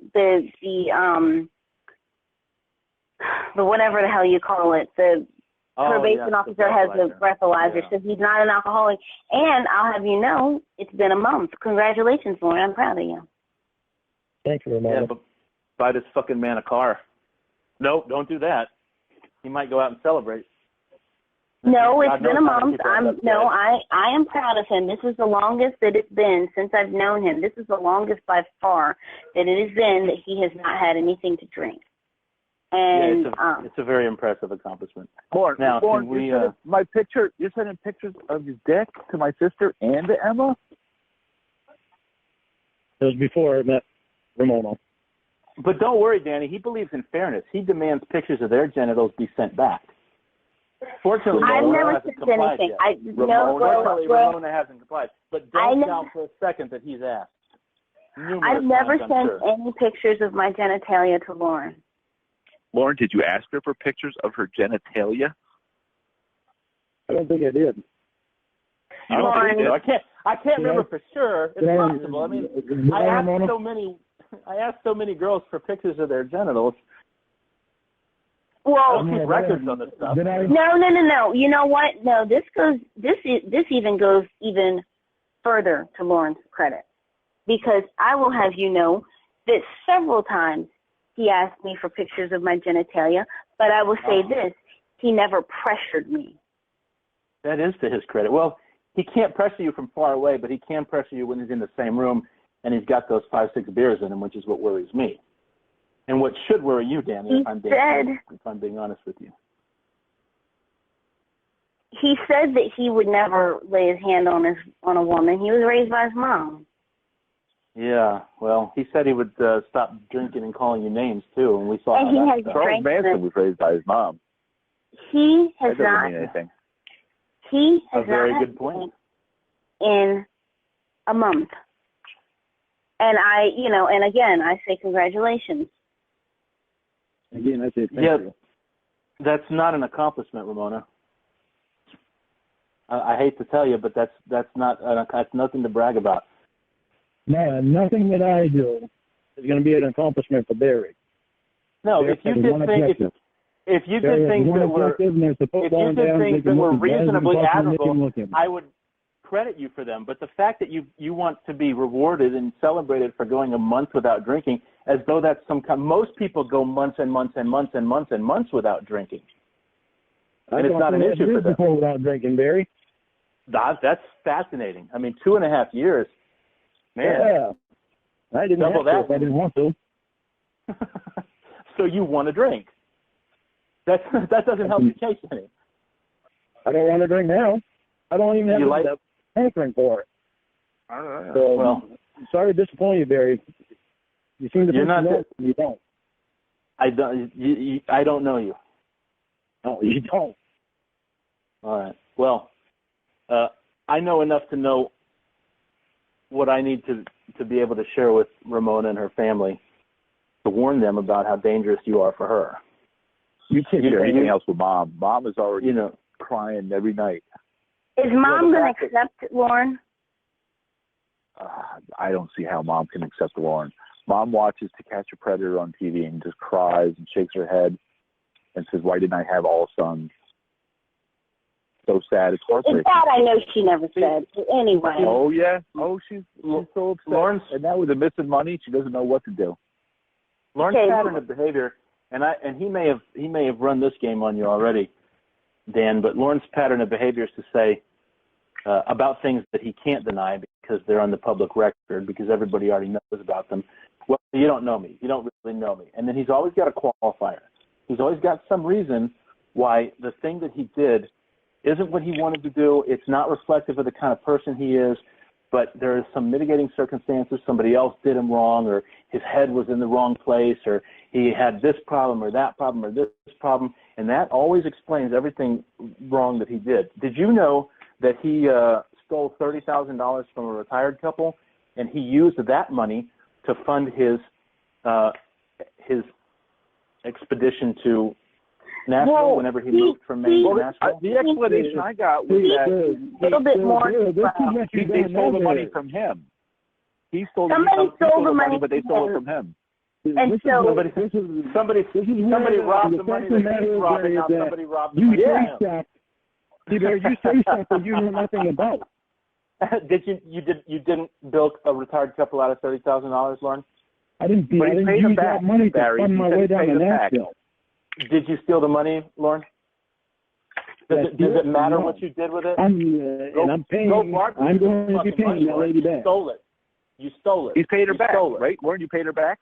You paid her back the $30,000. He's paying. Now, Danny, let me explain. Lorne has paid like around $100 of that money back.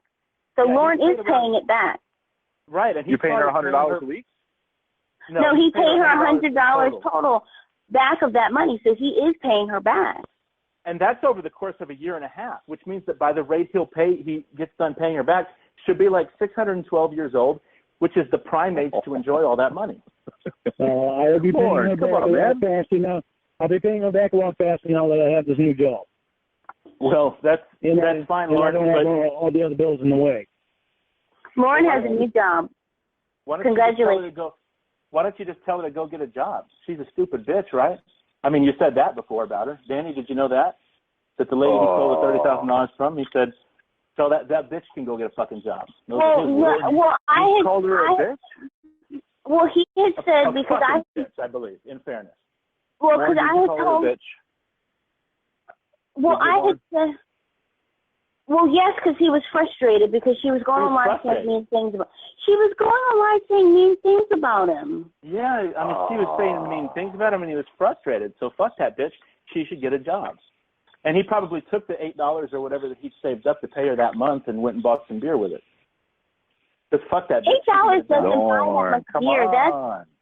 Okay. No, don't get mad at him. Throw her some money. Throw her a couple of bucks. Come on. Because she was saying mean things about him online, and like she would go on his YouTube channel and she would say nasty things about him. Like what? What did she say that was nasty? I don't remember because I didn't read any of it. I used to watch his videos. Lorne, what did you say that was nasty, Lorne? I saw some of them. Most of them were like most of them were to the effect of why doesn't that bum pay me back?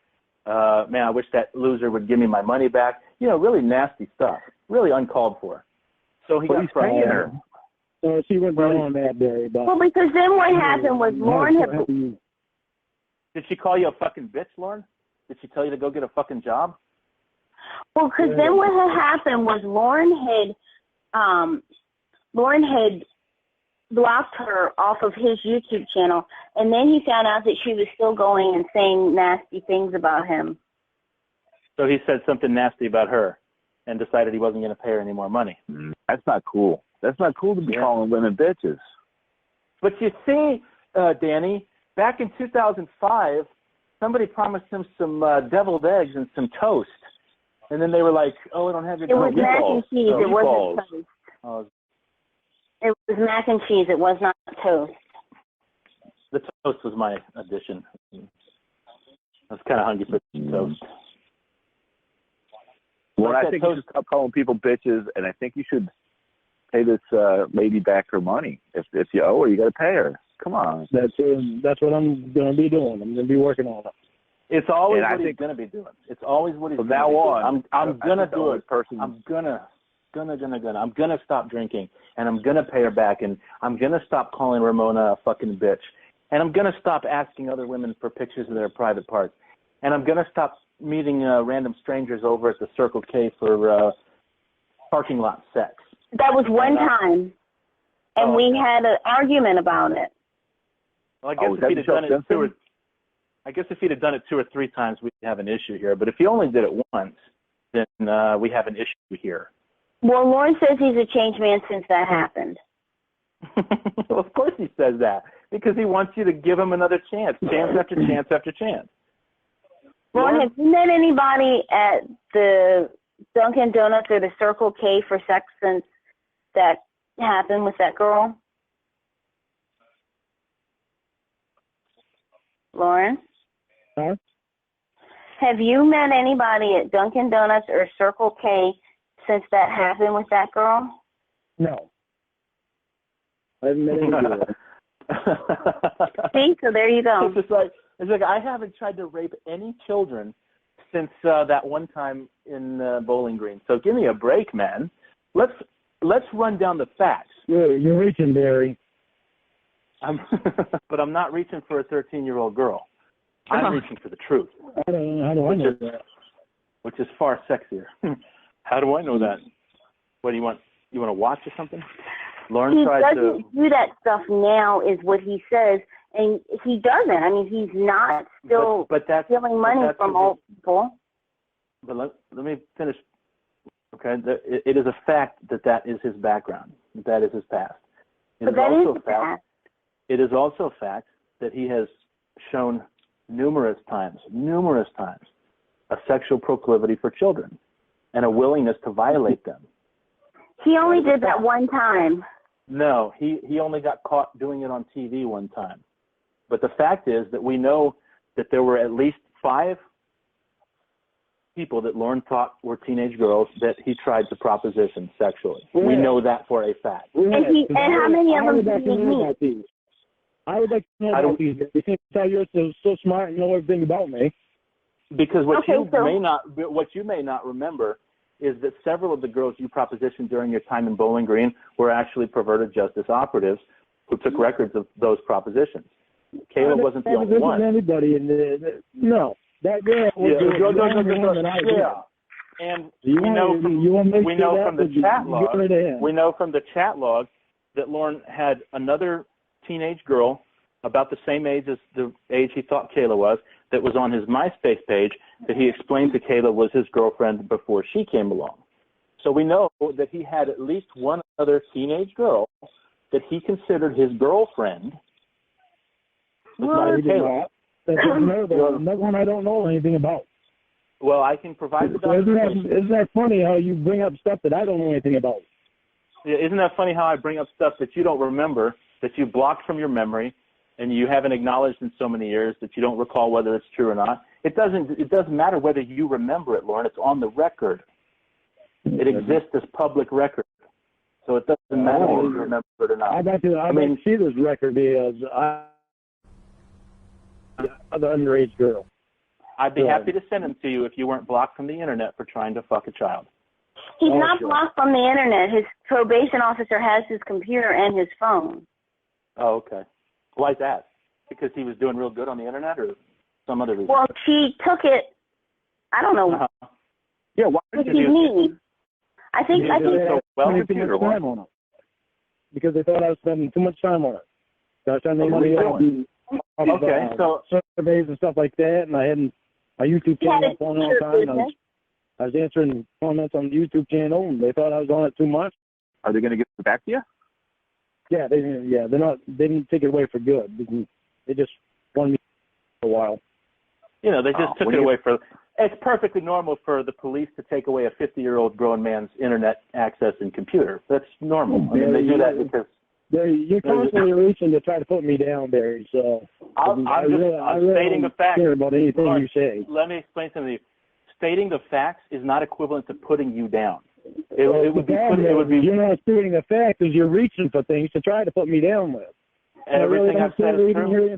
In your voice, to tell you the truth, you talk to me. Well, you can stop listening. Everything I've said is a matter of record. Everything I've said is a matter of record, and I can prove it all. I can prove everything, every allegation I'm making. That's the difference. Sure you can. Manufactured stuff is always easy to prove. What's that? Manufactured stuff is always easy to prove. Oh, I'm sorry. Did they manufacture the 6 phone conversations you had with the decoy? Did they manufacture the drive that you took, the hour-long drive you took from Nashville to Bowling Green? Did they manufacture the condoms? Did they manufacture the condoms that you had in your car? No, there wasn't 6 phone calls. It was 6 phone calls. I can show you every one of them. All 6. I understand that you may not be able to count that high, but I can promise you there were 6. There still are. I have the DVDs and the CDs. There were not 6 phone calls. I have the 6 recordings with timestamps on every one. There were 6. No, of course you do. Ron, how many phone calls are you saying that there were? I believe there was only 2. Yeah, well, you're 4 short. There were 6. There were 2 phone. Okay, so which is it, guys? There were 6. I can give them to you right now. I can give you the. I think it was only 2. 2, 3, 6. I don't know what to tell you, dog. 39. I'm looking at phone calls. I got them in front of me. Doesn't matter what you say. Danny, you want to email Barry? Danny, I've got the CDs right here from the prosecutor. I can play. You don't know Barry, shit. let me hear it. Okay. Hold on a second. Let me pull these. Turn one on. Let's see if you got all 6 of them. Give me a second. You guys continue your discussion while I access the. You know what? I'll play the best one. I'll play you the very best one. And while I'm working on that, you guys keep talking. But I still want you to like Lorne. And why Lorne, do you want me to? It's not going to happen. Baby. No. I'm talking to Bro.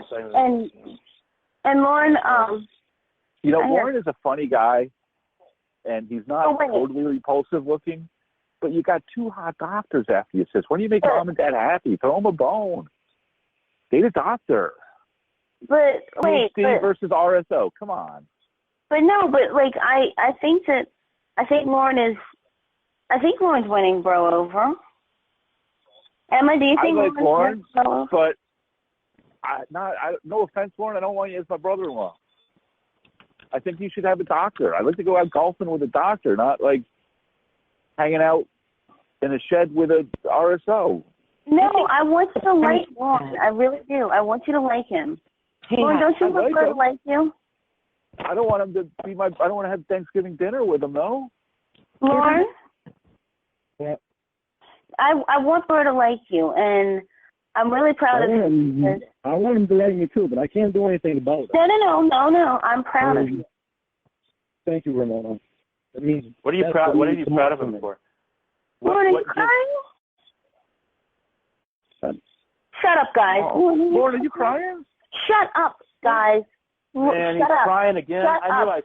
Shut up. No, let me. No, I'm talking. No, shut up, Lorne. Lorne, baby, are you crying? Yeah, but I'm trying not to. What's going through your head? What's the matter? Shut up. Don't. Nobody say anything but me. He's trying not to cry like he tried not to drive to Bowling Green. I am the only one who can speak right now. Lorne is crying, and I am going to talk to him. You guys be quiet. Lorne, are you crying? I'm tired of the hate. Mm-hmm. Picture I'm giving you a hug right now, okay? Not that big a hug. Come on, you give a little hug. My sister. Are you okay? Yeah, I'm all right. I am proud of you, Lorne. That's all I care about, Ramonuh. And, you know, this is a good opportunity to win bro over. Because he's special to me, too. Crying's not going to win me over. Barry, let me hear that tape. Okay, you guys ready to listen to something interesting? Yeah. I don't know what you're about to play. I don't know what you're about to play. Well, let's find out. Let's find out. Let's go. Both. So are you looking at me right now, too? Yeah. Yeah. What are you thinking? Oh, my God, you sound like a toddler. What do you think?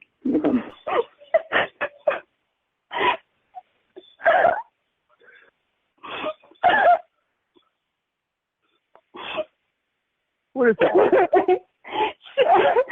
Shut up, guys. Shut the fuck up, or I'm gonna...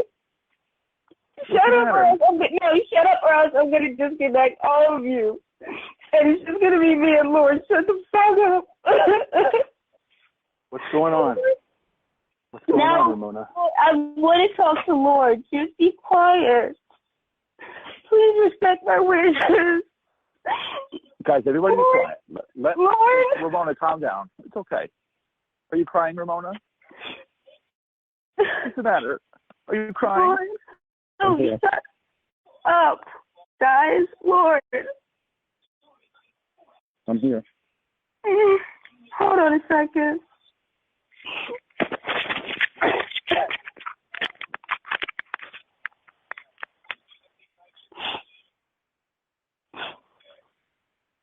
Okay. Hang on.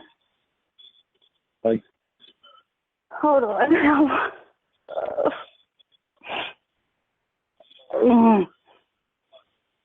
Can I say something? Can I say something? What? I want everybody to listen to me very carefully, okay? What?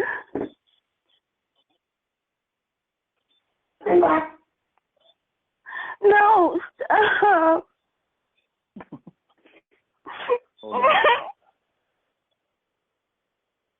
You gotta hear this stuff, Ramonuh. You gotta face the facts. Stop. I'm not gonna listen to anything. I'm just gonna act like it didn't happen.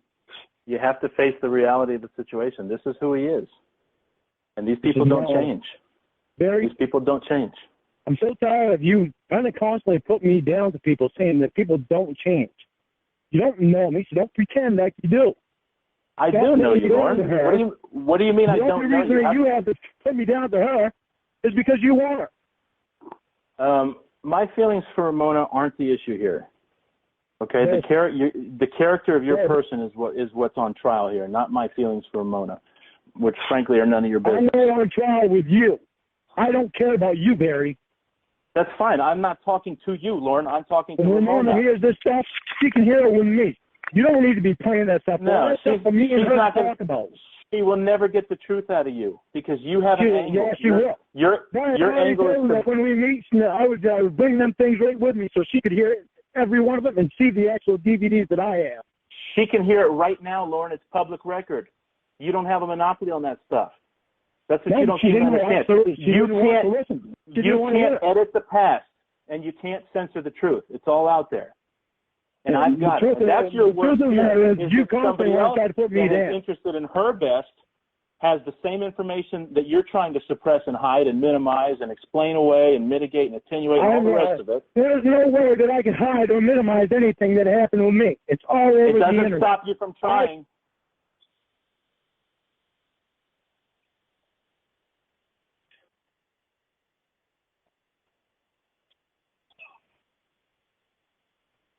How you doing, Ramonuh?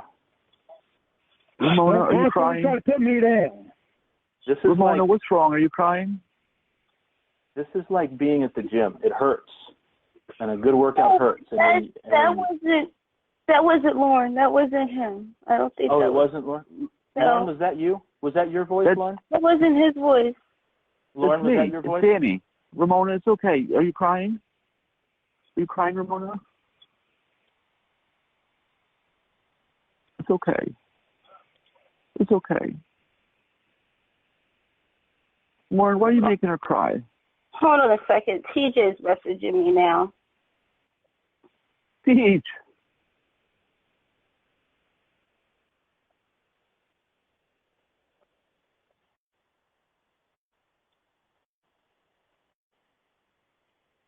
Danny, I know it's hard for you to see your sister struggle this way, and I want to say I'm sorry that you have to go through this as a family. But to be frank, this is the truth, and the truth hurts. But this is a necessary process, and it's the only way that we can bring your family into a place of healing. And honestly, Barry, it's the only way. I think the only thing we can do is you got to start dating Ramonuh. Just start dating her. Show her a good time. You know, get her not thinking about Lorne. I'll lay it out. I'll put it like this. I know you're not into the diaper thing. She only does that occasionally. I can live with that. I can live with the diapers. Then, other than that, she's perfect. It's okay. I think your sister is one of the most wonderful people I've ever known, and I know that I've only known her a short time, but in that time I've come to care about her very deeply. And I say that not as somebody who's trying to pursue her explicitly, but as a friend, as somebody who recognizes her value as a person, her greatness, and all the things that she has to offer the world and the right man. If it's me, then that's up to the fates to decide. And I'd recognize that I'm be lucky and blessed beyond anything I could ever hope for to have a woman like her. But my concern for her goes beyond those kinds of feelings.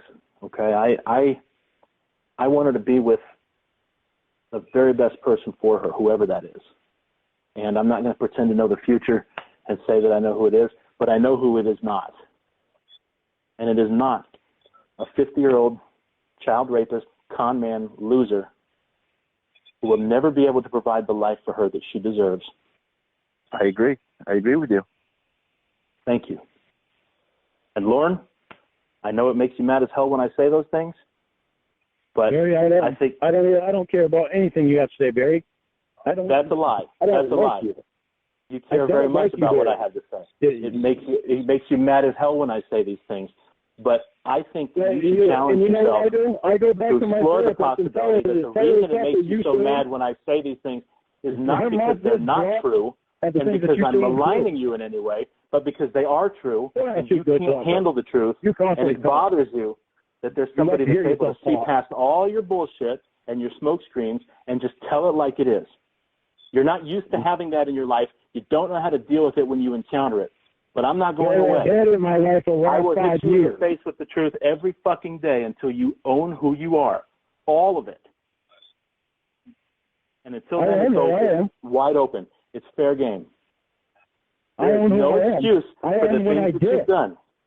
And the fact that every time somebody confronts you with the truth, you have an explanation for why it's not really your fault and why people should just look past it and pretend it doesn't exist and focus on the parts of yourself that you want to build up. Not my fault.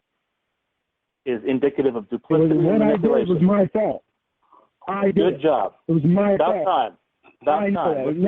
Let's hear some more of that. I've owned up to that. Yeah. Because you don't want to listen. And if you would stop there, if you would stop with the statement you just made, nobody would have a problem with you. The problem, Lorne, is that every time you say that, there's always a but. There's always a, but you don't know the whole story. You've always got some reason. You don't tell me that you do. I know the part of the story that matters. The details don't matter. There's no excuse for trying to fuck a kid, ever. It doesn't matter what you've been through. It doesn't matter who fucked you over. That doesn't give you the right to fuck someone else over, especially a kid. Listen. I'm listening. The reason I say things I say because I try to figure out why I did what I did. I can help you with that, buddy. You want to know why you did what you did? You can't help with that. You're a goddamn pervert. That's why. Because you're a goddamn pervert who's only interested in yourself. Everybody in your life is an accessory, a character in your story. Ramonuh's a character in your story. She's a prop. She's just another vehicle that you use to try to feed yourself with some kind of self-esteem externally instead of actually dealing with who you are. I'm not going to let you do that to her because she's worth more than that. I'm not going to let you suck the life out of someone like that and leave her an empty husk while you move on to the next mark. Fuck that shit. Not on my watch. You're such a freak. You're not even a professional. That's what you come back with? I'm a freak? What are we, in grade school? I'm a freak? I'm a faggot? I'm a loser? That's what you say when I get you to the point where you don't have a counter-argument to what I'm saying. All you can do is call me names because you don't have anything left. You don't have any facts. You don't have an argument. You don't have a defense, so you go to name-calling. But I'm not your girlfriend. I'm not going to let you fucking roll over me like that. You want to call me a fucking bitch? Come do it to my face. I'm ready for you. You don't. I'm easy to find. Come pay me a visit. I'm not trying. I'm trying to let you know that you don't have the right to treat people the way you do. You don't have the right to treat anybody the way you treat Ramonuh. And even though I can't make her stop you from treating her that way by just cutting you out of her life, I'm going to call you on it every time you do it. I don't treat her like that anymore. So. Like I said, don't think you know me. That's right. That's right. We want to. I just know the Lorne from a month ago, Mr. right? Non-professional. That was Lorne from a month ago. God, that's ancient history. I wonder what life was like back then. Back when Lorne was that. I mean, that was eons ago.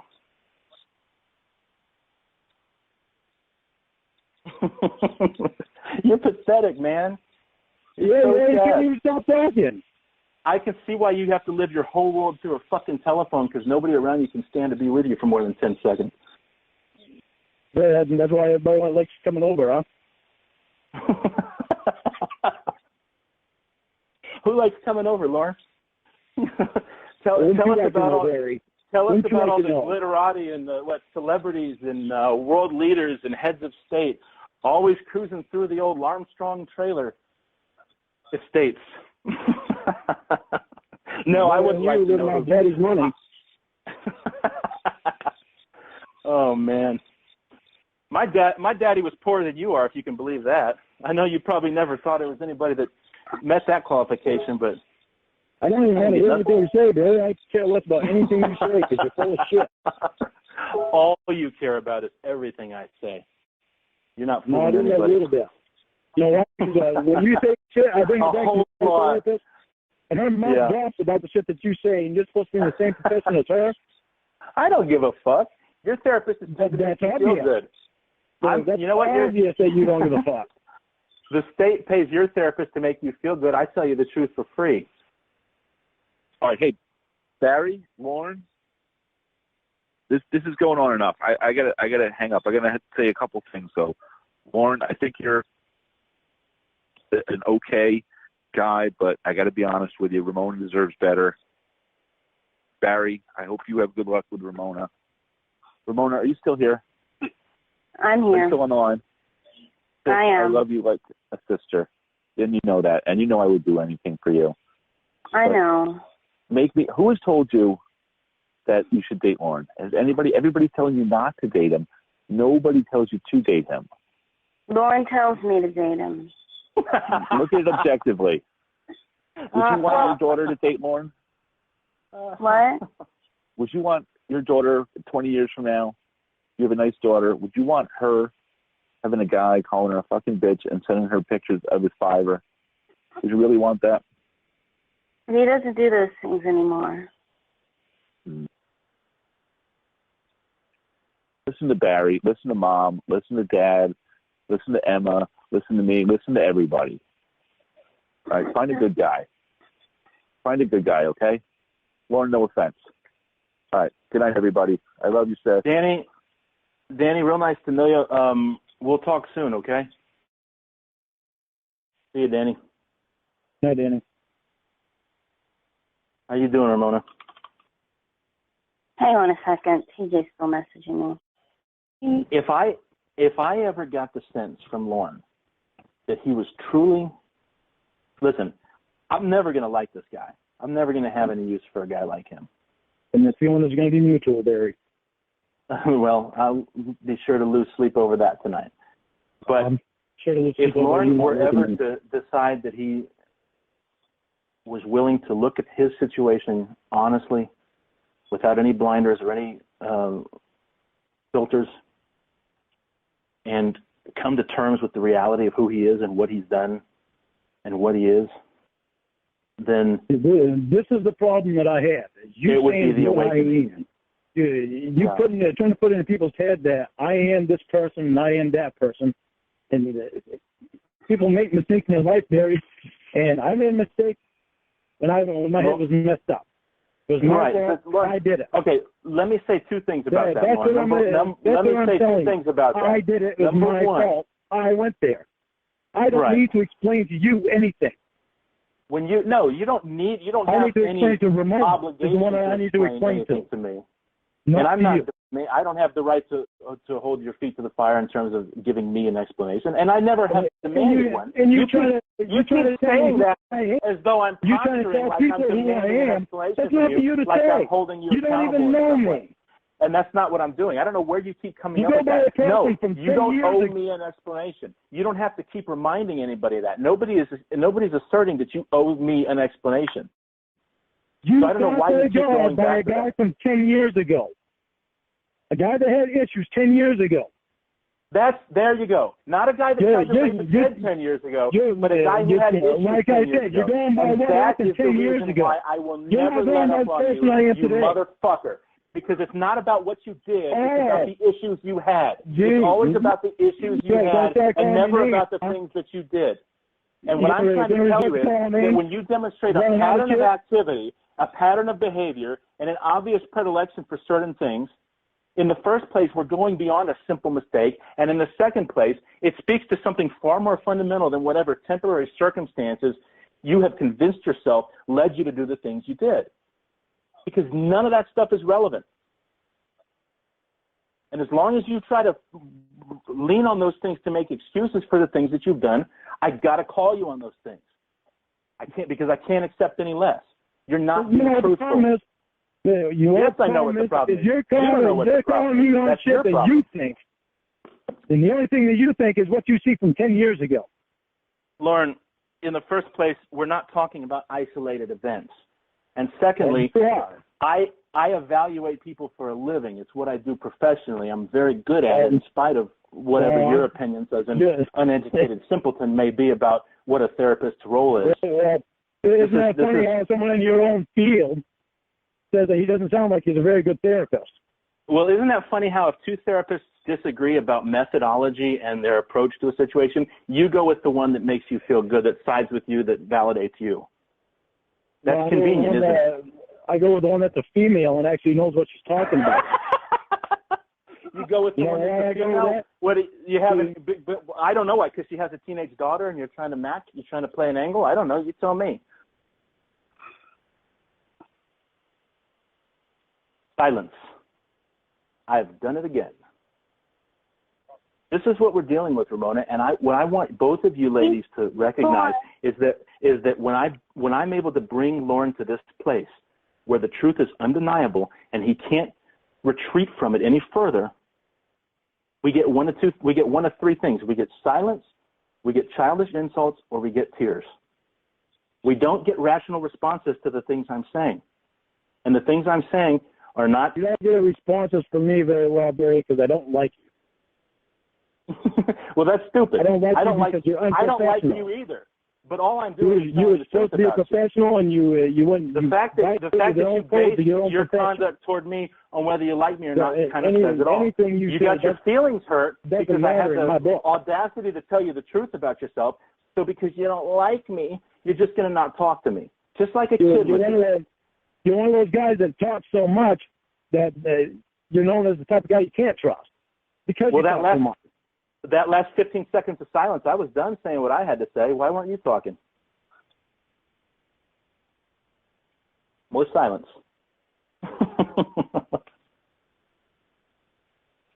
So this is what you can count on, Ramona. This is what you can look forward to, a lifetime of this. If you get married to this guy and you ever find yourself in a situation where you've got to call him on his bullshit and just tell the truth, this is what you're going to get. He's going to shut down. He's either going to just stop talking altogether, or he's going to call you a fucking bitch again, or he's going to start crying, or maybe he'll just take off and head down the street to a bar. Can you call me on shit, Ramona? Have I come out and told you the honest truth? Wait, did what, Lorne? When you called me on stuff, have I come out and told you the honest truth? Give me an example. Of anything that you called me on. Anything that you called me on. Haven't I always told you the honest truth? If you thought I was lying about something, you'd call me on it, and I would tell you the truth. Lorne has never lied to me. Now, how are you able to verify that Lorne has never lied to you? Because Because what? He tells you he hasn't been drinking, and you're able to verify that how? The breathalyzer thing is new. I mean, that's recent, right? But how are you able to verify that he hasn't been drinking before that?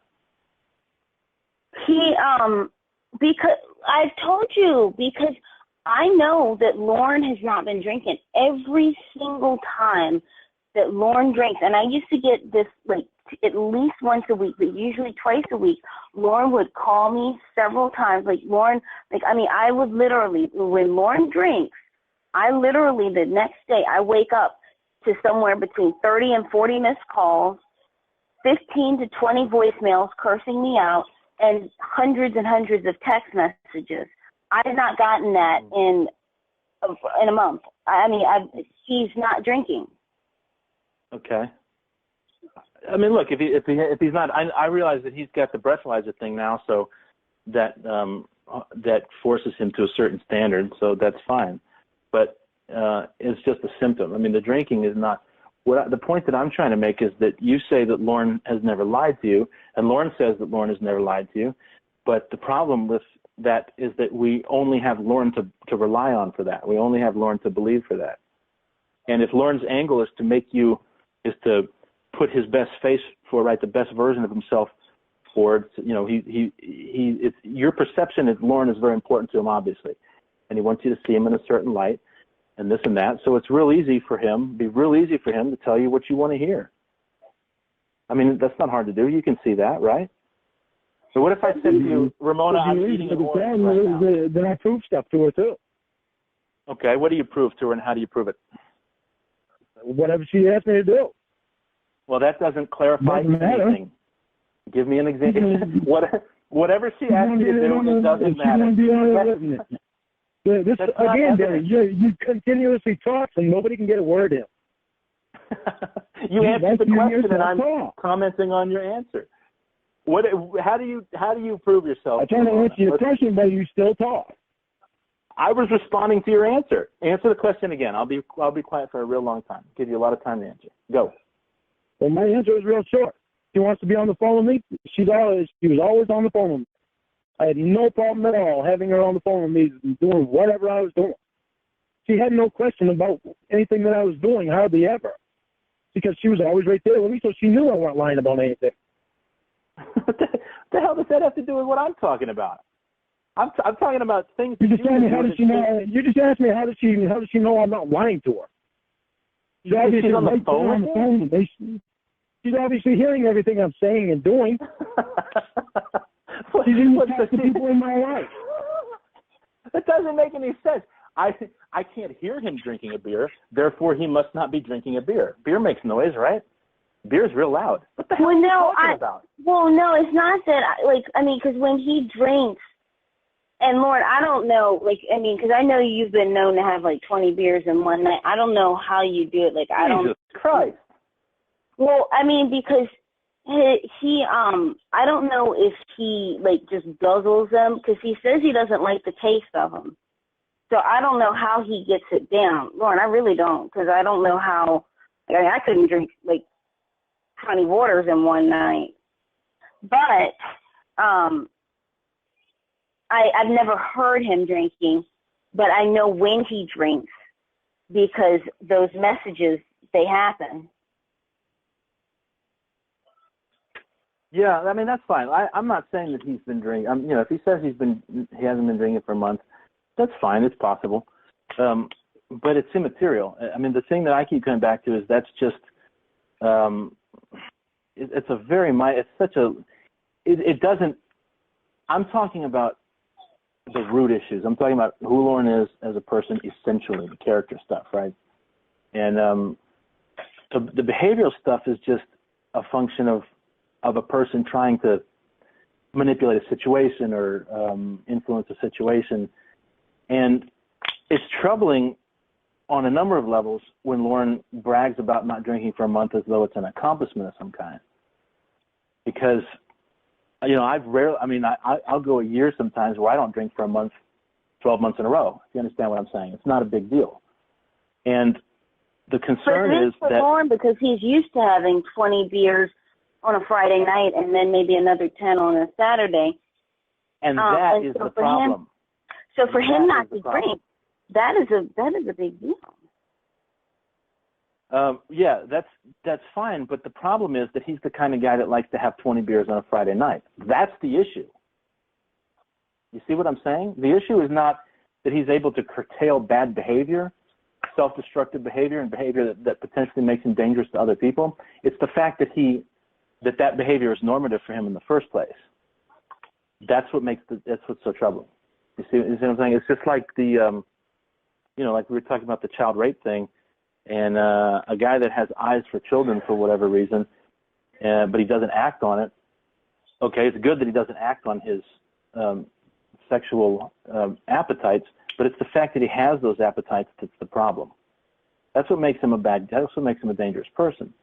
So Lorne has all these things that he has, all these tendencies. And if he's able, Lorne, I'm still talking. Lorne, I'm still talking. Lorne, I'm still talking. Lorne, I'm not done talking. Lorne, I'm in the middle of saying. You are always talking, Barry. You are always talking. You are always talking, Barry. You are always talking. Well, now I'm talking. Lorne, you want to be quiet so I can finish Barry. Lorne, why don't you act like an adult so I can finish what I'm trying to say? Thank you. You're always talking.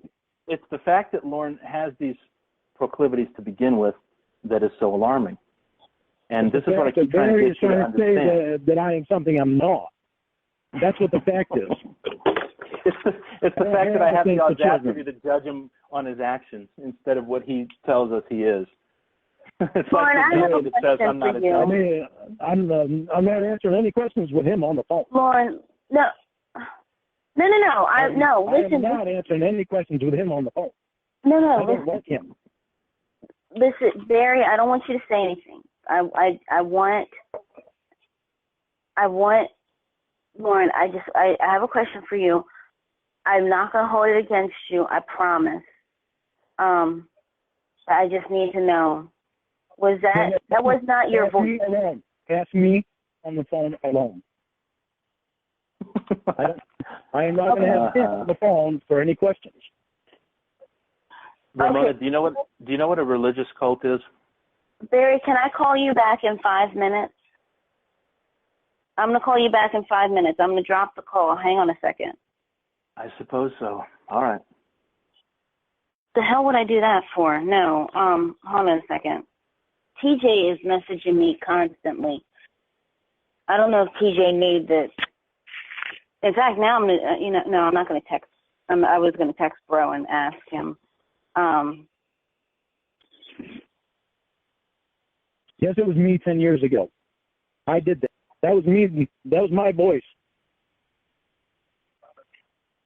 That was my voice. It was me. That was my voice on them calls. I'm not going to deny something that's true. I did that 10 years ago. So. That's not me today. I'm not going to go by me today with what was 10 years ago, the mistake that I made when I screwed up. I don't like Barry. I don't like being on the phone with him. Lorne, you said that you wanted to see a 13-year-old naked. Lorne, the problem that I have, and I mean, can you be honest? Didn't I defend you tonight very well? Yeah, you did. And the problem is this stuff that you and I should be talking together about alone. Not with Barry on the phone and Emma and your brother. This is between me and you conversation. Lorne, I have known you for 9 months, right? I mean, you love saying that it's been 9 months. I've known you for 9 months. I have talked to you for thousands and thousands of hours in that 9 months. You never told me that there were calls. You never told me that there were calls. I know. We never addressed it, and we should have. And I blocked the calls right out of my head. And I might have done it intentionally. Because I intentionally tried to block everything from that out of my head. Because I just hate what I did. And I hate that it happened. And I hate this Church of God crap. I hate everything about all of this. It would be left alone. I want you, and I just want to be left alone with you and not have anybody from that sending me letters and doing anything to you. I don't give a shit about the Church of God crap. I don't want to keep reliving my past that I can't control. I did it, and I made a mistake. It was my fault that I did it. Everything in that was my fault because I was old enough to know better, but I had a problem. I couldn't think straight about what I was doing. But I still did it. It's still my fault. But what's disturbing to me is the fact that almost a year into this thing, Lorne, I am now finding out that there's calls. And you and I were supposed to listen to these calls like almost a month ago, and we still never listened to them together because I have them right here on CD. Well, you have me right here. I would bring the CDs and the DVDs so you could see everything that I have and everything that I did. Lauren, you have me right here. And I'm not going anywhere. I'd like you to play the calls.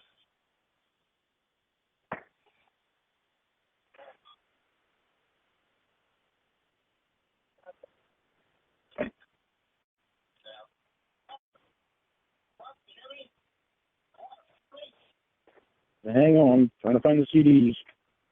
All right. He tries to say that I'm a certain person now, and I'm not. Lauren, are you finding the calls? I'm trying to get the CD player working. Well, since you can't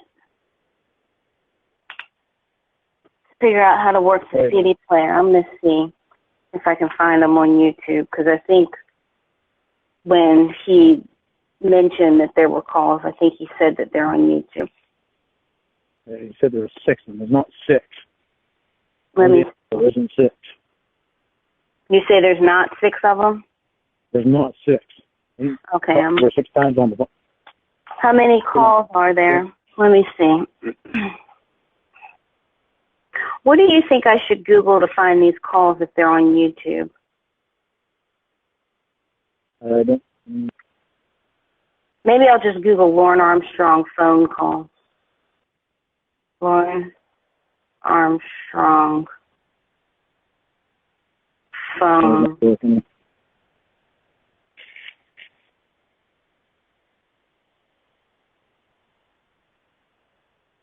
call.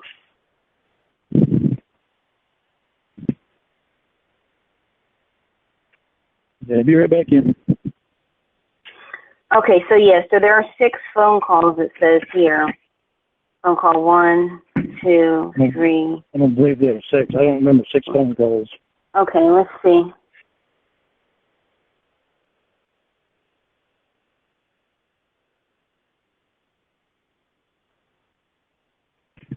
All right, so I'm going to start. Okay, so I'm going to play.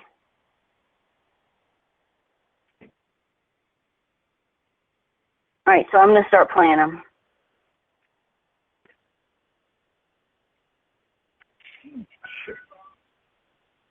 I don't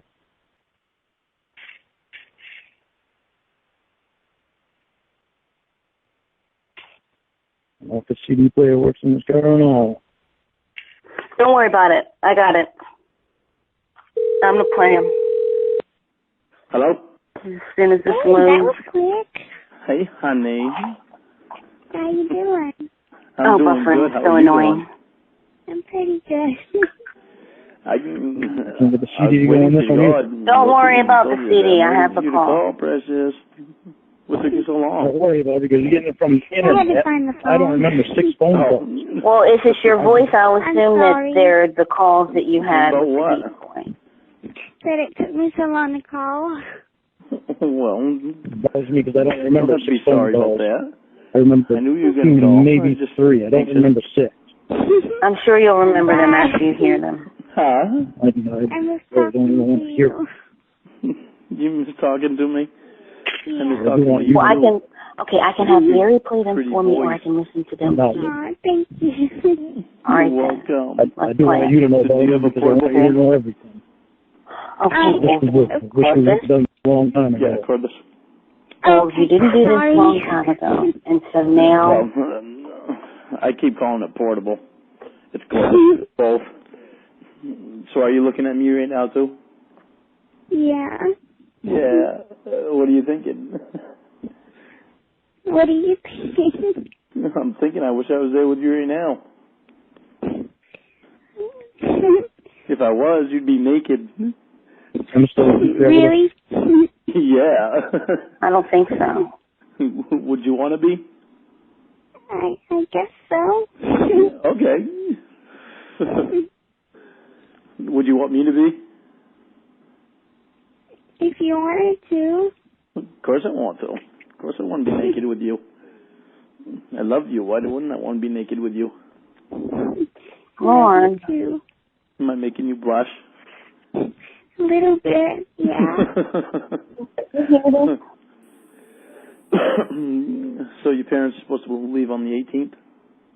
Lorne, do you hear Yeah, this? they'll be gone for about 4 days. Yeah, I do. Huh? You They'll do? be gone about 4 days. For about 4 days. Yeah. So, do you know what time they're going to leave on the 18th? No, but I'll let you know. I would hope so.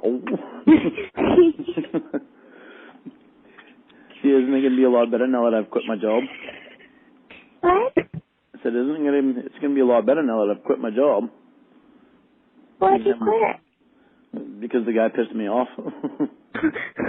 He tried to tell me what to do. He tried to tell me that I can't talk to other people that work in the building. I told him, well, basically, I told him fuck himself. That's pretty stupid. Yep. What he said. Huh? I mean, what he said. Yeah, I know. I can't believe you tried to tell me that who I could talk to and who I couldn't. So what you gonna do? Lorne, is this your voice? Huh? What are you? Yeah, it is. Panties and bra. A little bit. little bit of static, so I couldn't hear you. Sorry. This phone's goofy. Phone's goofy? Yeah. Yeah, I really do. I really do too. That'd be very nice. I hope Lorne, so. did you say all this?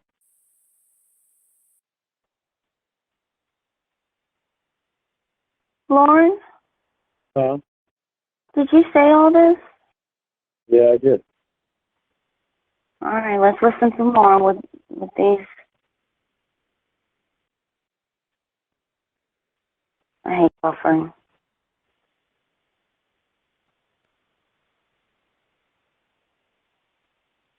I swear YouTube is so slow.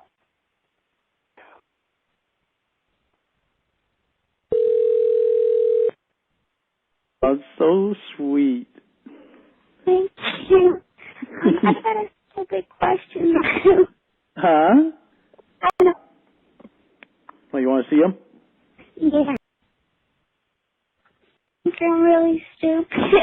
Why? You asked me about the garage. Yeah? You have one. Yeah. Well, Yeah. what about Bud though? Don't be sorry. I love that you called. I was praying. I looked at the caller ID. If it was anybody else, I wasn't going to answer the phone.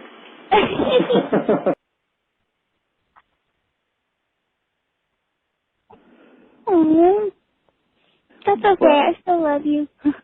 Huh? I said that's okay. I still love you. Oh, good. You better. Sure. You cut out a little bit of static, so I couldn't hear. I just wanted a pair of blue jeans and a t-shirt. Oh, what color panties and bra? White. White. You're gonna wear white until you see me, aren't you? Yeah. I said I would. I love you.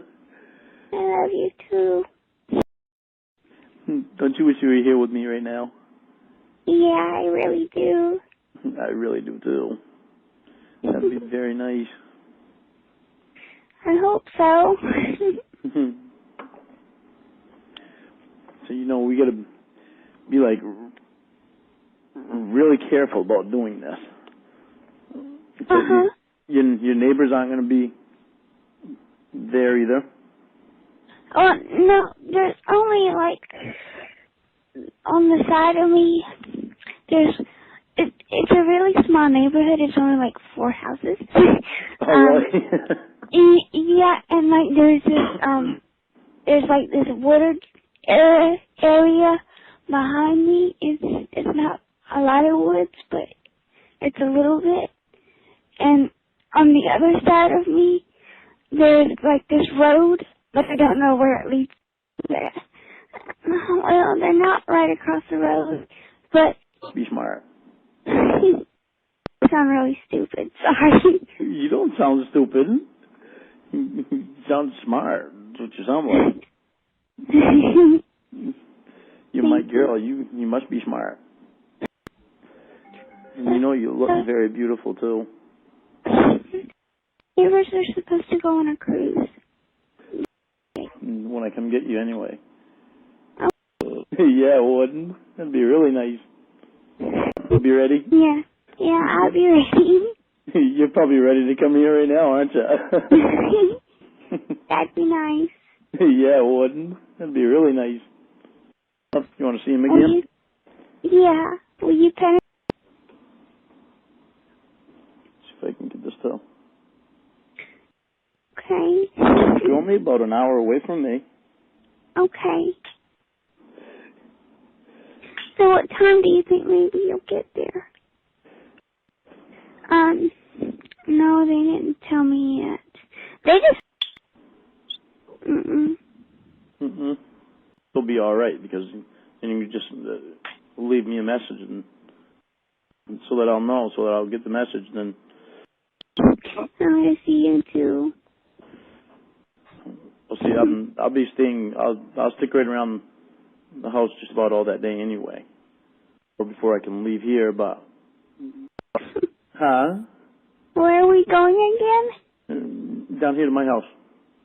Hang on a second. Oh, Huh? Okay, sorry. What are you thinking? I'm thinking I wish I was there with you right now. If I was, you'd be naked. Really? Yeah.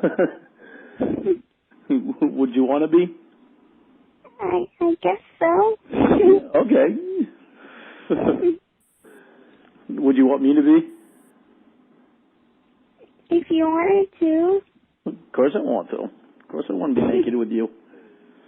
I love you. Why wouldn't I want to be naked with you? I love you too. Am I making you blush? A little bit, yeah. So your parents are supposed to leave on the 18th? Yeah, they'll be gone for about 4 days. Huh? They'll be gone about 4 days. For about 4 days? Yeah. So, do you know what time they're going to leave on the 18th? Now that I've quit my job? What? I said, it's going to be a lot better now that I've quit my job. Why'd you quit? Because the guy pissed me off. Like doing construction work. Like carpentry and stuff like that. What am I wearing? Yeah, what are you wearing? Horrible. When I had my own business. Yeah, I said I would. Bruh. I'm really careful about doing this. Why do they keep repeating over and over? Okay. I don't know. It's kind of. Then we'll go on. I don't remember that. Hold on a second. Say again. I don't remember that phone call. So you're saying that one didn't happen? I don't believe it did. That's what seems a little too weird. What do you mean? You're saying that this isn't your voice? I'm saying it's my voice, but it's manufactured. I didn't make that In what phone way? call. In every way, because I didn't make that phone call. I'm quite positive I talked to her 2 or 3 times.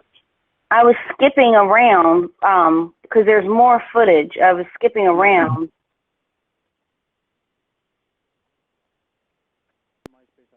Are you really denying the call? I don't remember that one. Okay. Okay. Your parents won't be home. Can we? Right. I'm gonna work on that. Getting the CD player working because Yes. I get all the calls. So I get all the DVDs. So can. Yes. So here's my thing though. Okay. Because you told me that you never wanted to go. Stay on long since they're And I watching TV. Yeah. I knew I didn't want to go. Yeah. But you just were talking about how excited you were to go. I know. I don't understand. Explain.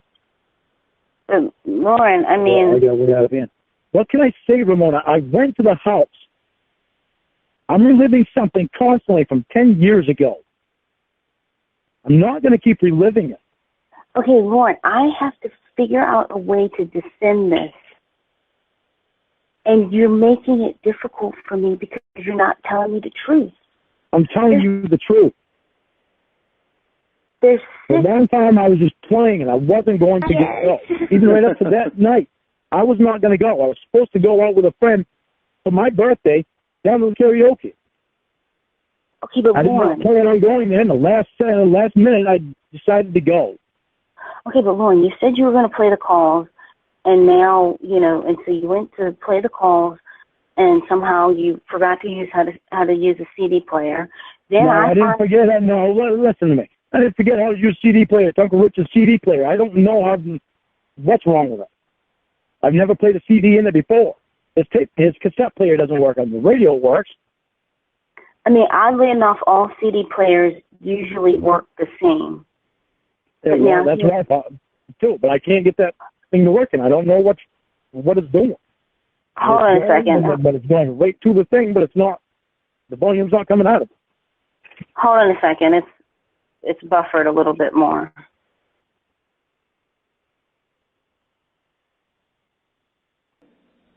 I'm glad you're coming.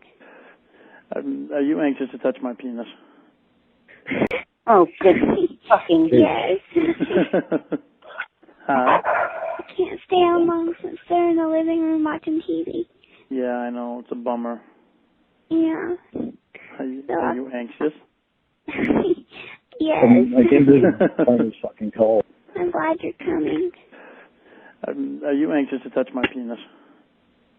Oh, God. Again. Didn't expect me to ask you that over the phone, did you? I didn't think I heard that.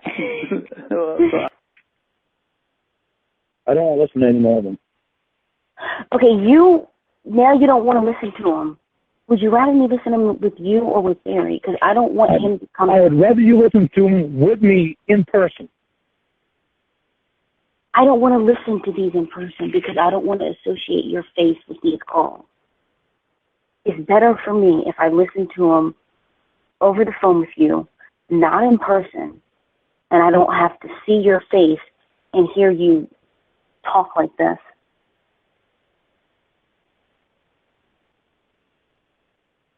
Ten years ago is not me today. Lorne, but the thing is that this is something, Lorne, this is something I did 10 years ago.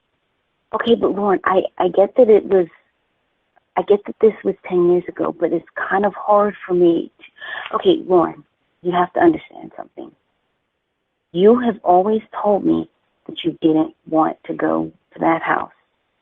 You have always... And I still stand by that because I did not want to go there. Okay, you've always told me that you didn't want to go. You have always told me that you were not going to have sex with her. You even told me one time, a long time ago, that you went because she was home by herself and you were worried about her and you wanted to make sure she was safe. That was the reasons that I went, too.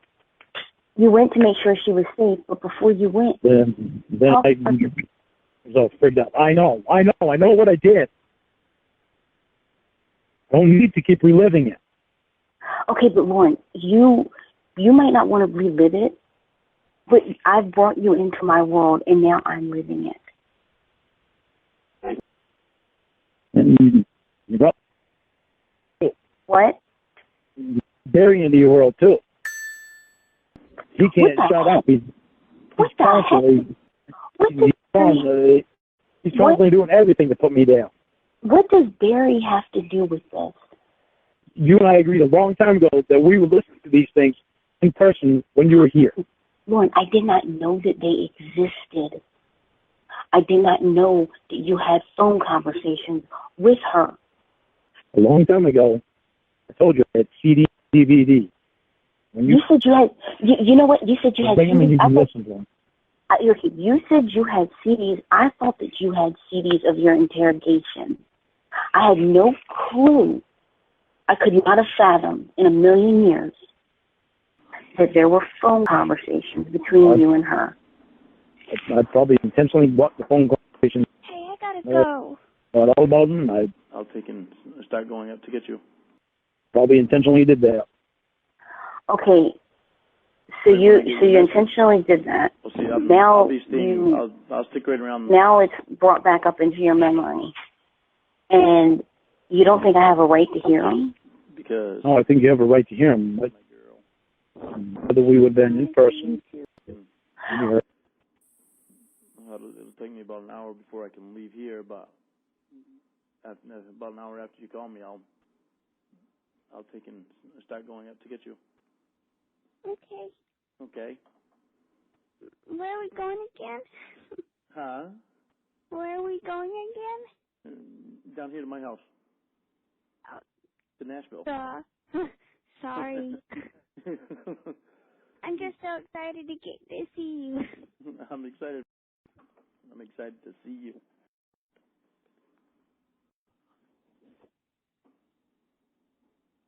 And I did what I did, and I can't take it back. Much as I wish I could, I can't take it back. did what I did. I paid my price for it. I continuously paying my price for it. This church God bullshit. Well, the problem is, I will not go back on YouTube again. well, the problem is, it doesn't have anything to do with YouTube. The problem is that I'm now paying for these things that you did because I can't, I can't convince. Because Lorne, you never once told me that there were phone calls. You never told me that there were phone calls. I told you, I probably intentionally blocked them out. I didn't want to remember it. I didn't want to remember anything about it. I wish I could block the whole fucking thing out. But obviously, I can't do that. So Lorne, so you wish you could block it out, et cetera, et cetera. But here's the thing. You tell me all these things about how you're innocent because you didn't want to go. You're innocent because you didn't plan on having sex. You're innocent because you didn't mean to do anything. But then I hear phone calls completely contradicting that. And I mean, yeah, you can say that you blocked them out. And honestly, if I was talking to Barry and you said that, I would say, well, Lorne blocked it out. But I'm not talking to Barry. I'm talking to you. What? Are you in the shower yet? I mean, I don't buy that for $5. I mean, you didn't forget that there were phone calls. You there? Good phone Deep inside, I didn't forget. What? I said, deep inside, I probably didn't forget. I was, evidently, I was really trying to. But so it's another lie. And it's not a lie. I didn't tell you because I intentionally probably was trying to not remember.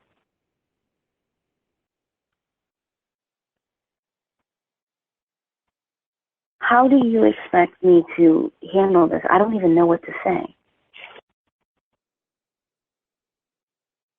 Ramona, I don't know what to tell you. I am trying to be completely honest with you about everything. There were phone calls. I probably intentionally blocked them out. I probably didn't tell you because I was probably trying to block them out myself. I didn't want to remember them because they grossed me out. I haven't even listened to the CD.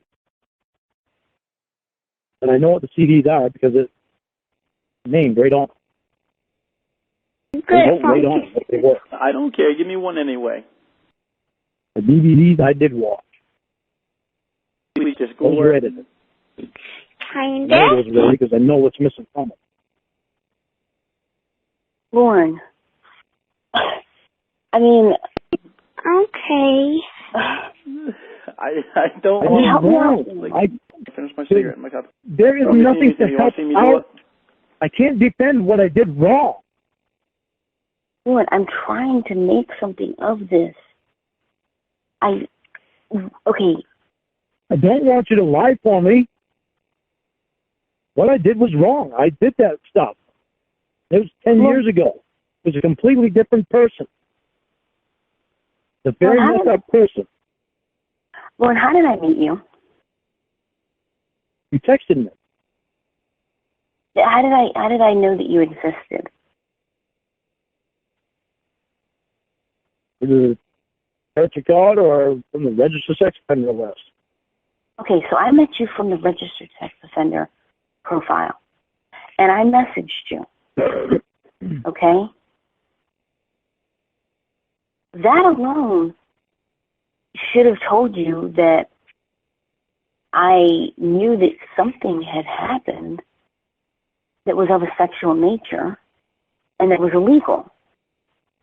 So now the fact that you decided that you were going to lie to me and make me look like an idiot. I look like a complete idiot tonight on the phone with my therapist and with my brother. I looked like a complete idiot. Because he mentioned the phone calls to you before. He mentioned it before, and I thought it was just one phone call. And then I didn't know. Because I had already told you there was only 2 or 3. I knew there wasn't 6. I know damn well there wasn't 6. And, okay, it doesn't matter if there was only 1. But the fact of the matter is that I hear you talking about your penis with what sounds like a really young child. 10 years ago. I did that 10 years ago. But I'm trying to make... I'm not hiding anything from you. I didn't lie to you because I intentionally blocked it out myself. I didn't lie to you about it. I didn't want to remember shit. And I can't help but remember shit when people bring it up. One, but the problem is, and I've told you this before, and, you know, again, if Barry was on, I would never say this to you. I would never let him hear me say anything like this to you. But it's just you and me, and I want to say this to you.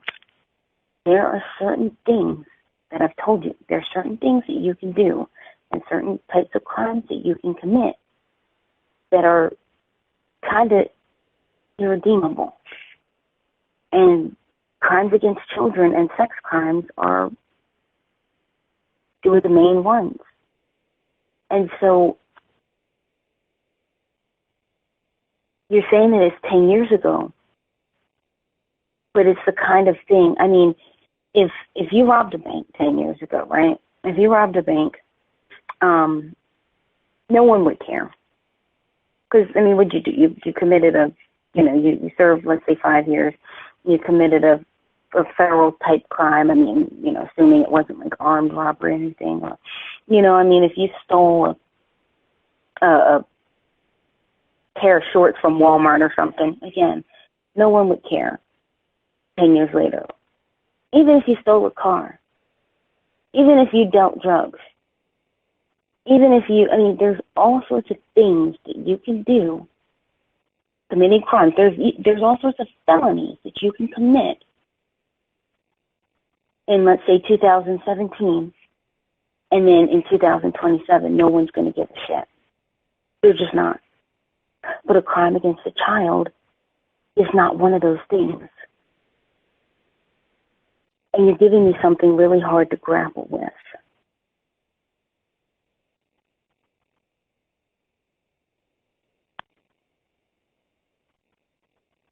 What do you want me to say? I did wrong with what I did. There's nothing that I can say more about it. Well, I mean, the first thing you can do is stop trying to say that the calls were manufactured. That's probably the first thing. I know there weren't 6 of them. Okay, That's what I'm saying. Okay, but you heard what? It doesn't matter if it was 6. I mean, it says 1 through 6. It doesn't matter if it was 6 or if that was just one long phone call that I just played. The fact of the matter is that it's not manufactured. Those are things you said. And I don't know how to...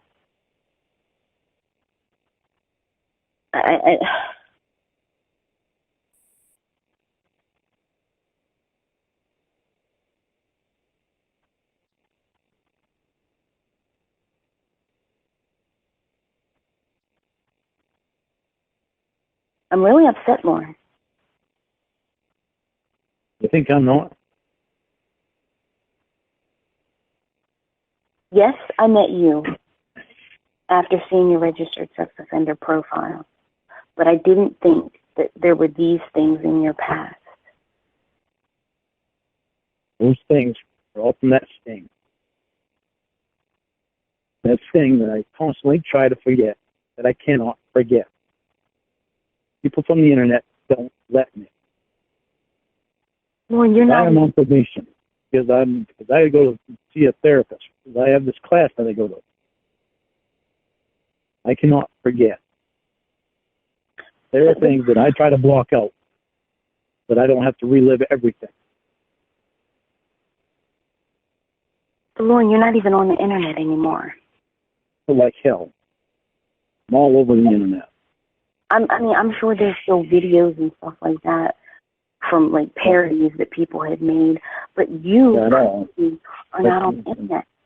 So whatever they're doing is not affecting you. You're not on the internet. That's why I won't go on YouTube again.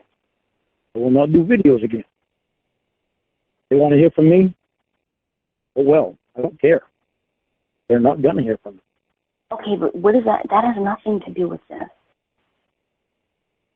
It's all based around that. People are obsessed with me because of that stupid show. Because I got caught up in that stupid mess. And my head was fucked up. And I did a fucked up thing. I don't care to go on YouTube again to relive any of it. I don't care how obsessed people are with me. I want to play some more of the call.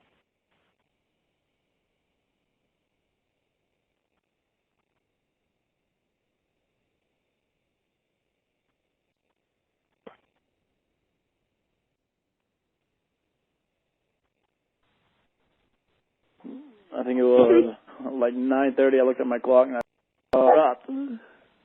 Of course, it's going to take forever to buffer. Just about everything. I was gonna say, geez, don't lose me here. I don't want an hour. Yes. You want to see me doing? You'll be able to do it tonight too. I'm quite sure I will. Huh? What are you going to be picking me up in again? I think the thing that disturbs me the most Huh? What are you supposed to bring in the bag? The lies that I have Your uncovered extra pair tonight of panties. have been Changed my twofold. mind. Lorne, They're lies. You know what? Lorne, One of the lies. Where's mine? One in the lies.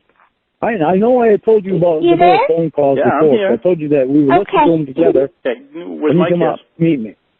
And I would bring Is the your CDs and the kiss? DVDs so you could listen to the CDs and you could see the DVD. You I could need see to take a everything shower that I before I had. go. There were no lies.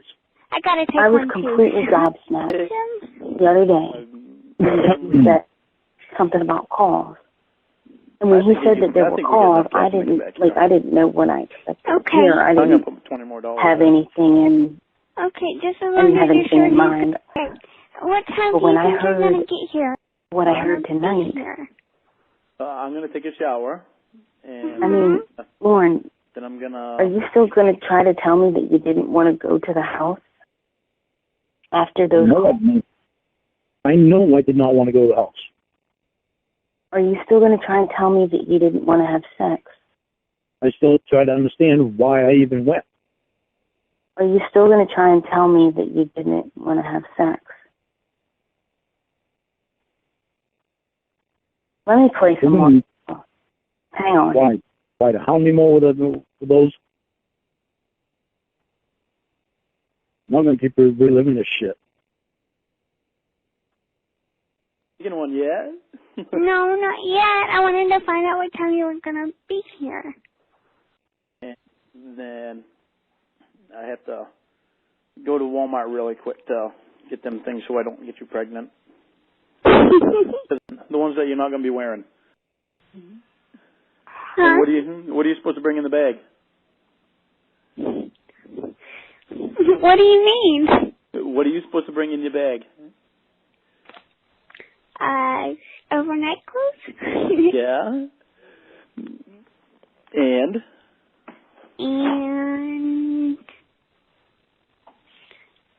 tell me. Remind me. your extra pair of panties. My white panties, right? Yeah, the ones that you're not going to be wearing. I thought you wanted me to wear those. I did, but then I changed my mind. I was like, okay.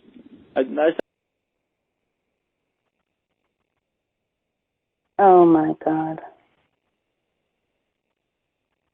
I don't want to hear any more of them.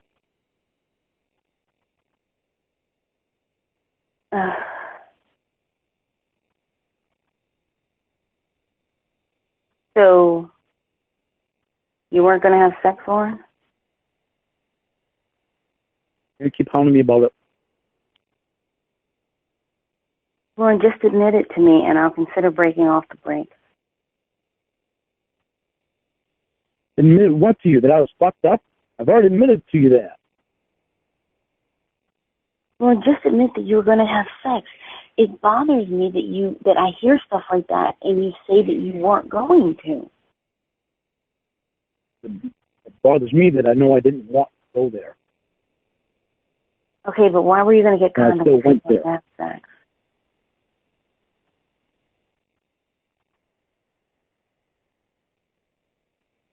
I'm going to Why, keep dealing with this crap. Lorne, you are not going to keep dealing with this crap? What am I supposed to say to my mother? Oh, God. But I was wrong. There's nothing different that I can tell you. I did what I did. I said what I said. There's no way for me to defend any of that. Yeah, but you keep saying what you're and not. NBC had me right by the balls. Okay, but so it's NBC's fault? It's my fault that I started talking to her. Not realizing how screwed up I was. Okay, so What are you trying to get me to say, Ramonuh? I don't know, Lorne, because I I'm didn't. not going to tell you anything different than what I've already told you. I know I did not want to go there. And you had no intention. I don't understand to this day why I did. And you have no intention of having sex. Why do you keep trying to get me to say shit? No, I'm just saying what you've said to me so many times. You have said to me many times that you had no intention of having And sex. I still say I had no intention. I had no intention of going there. What I was doing was all talk. I had no intention of going there. But that's why I don't understand why at the last minute I went. But buying condoms is not talk. I know that.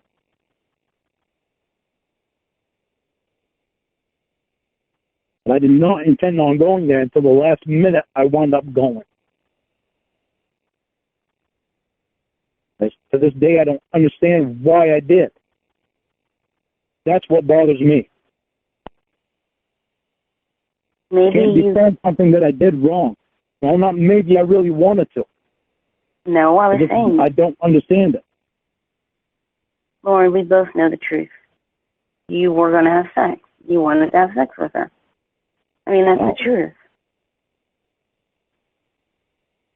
I'm going to say that's the truth because I don't know if that's what would have happened or not. I'm glad it did not happen.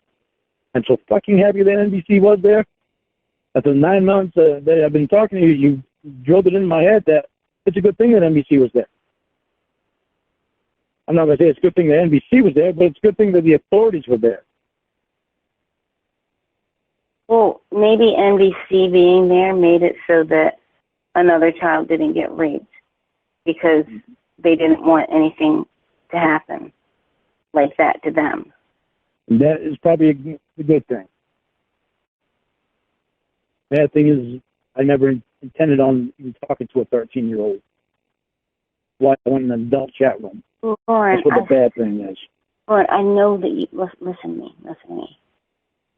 I know that you... Look, think about all the things that I know about you. Let me just reason with you, okay? It's 9 months, as you've said, right?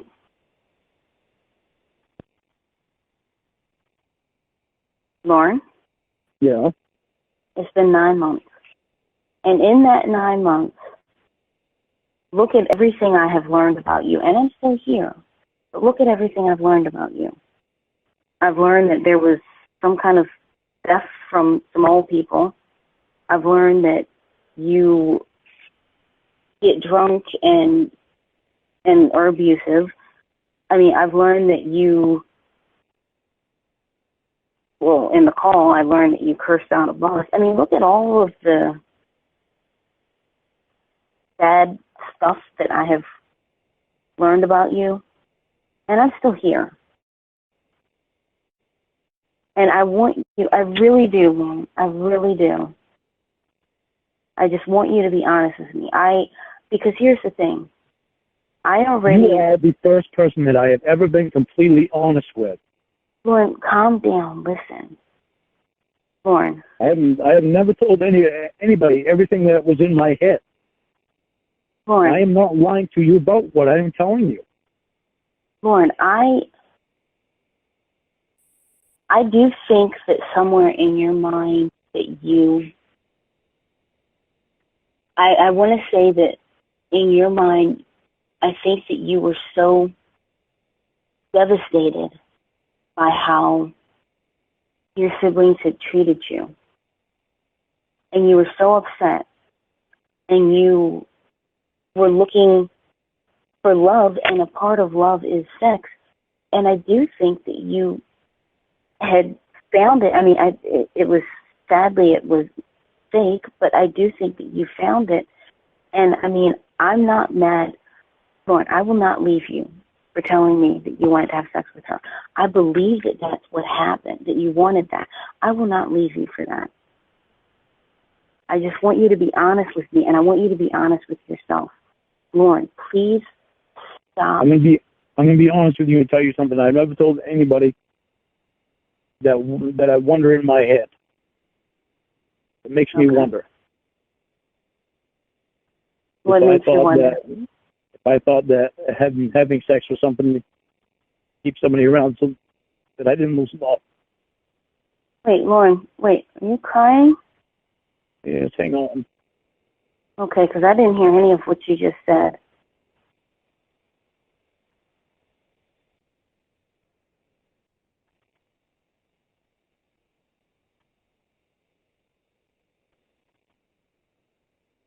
I wonder if what I did,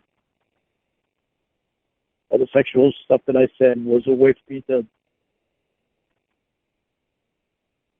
make sure I didn't lose somebody that I wanted to love me. That was showing me that they cared about me. Because of everything that I had been through and felt like nobody cared. That's something that I've never told anyone. It still passes around in my mind. And you know that, like, by having... Oh, go ahead, I'm sorry.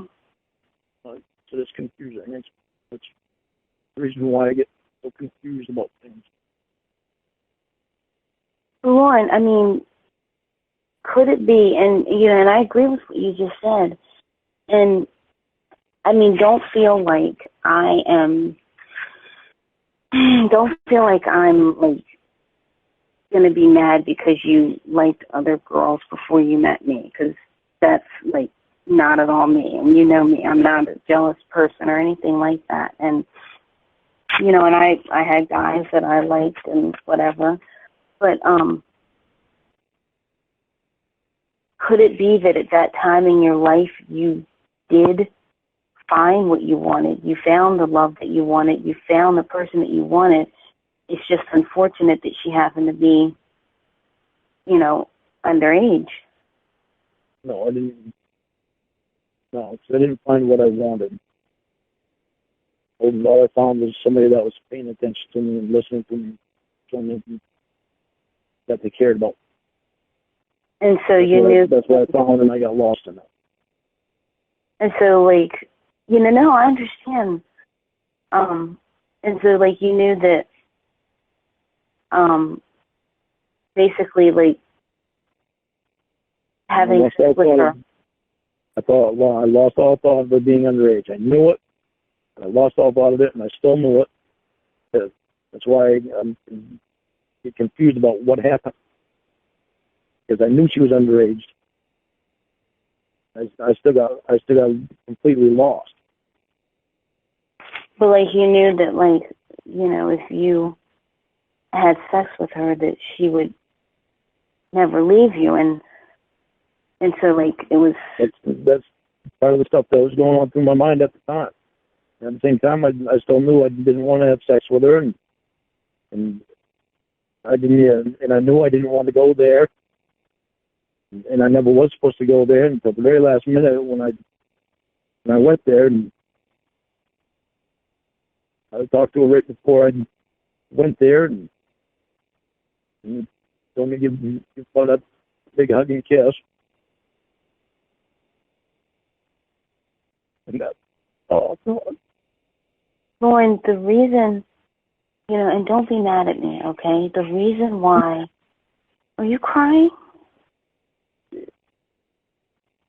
What's going on? That was the last time I saw it, but...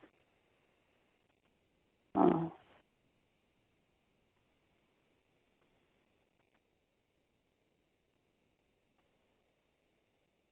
Are you okay? Yeah, I'll be all right.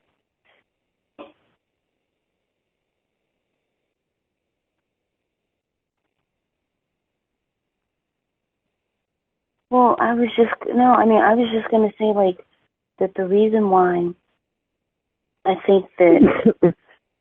Are you okay? Yes. I had for 9 years. Well, no, I was just going to say that... Oh, go ahead. Nothing. I'm just bud. I'm really glad that you told me that he was put with good people, though.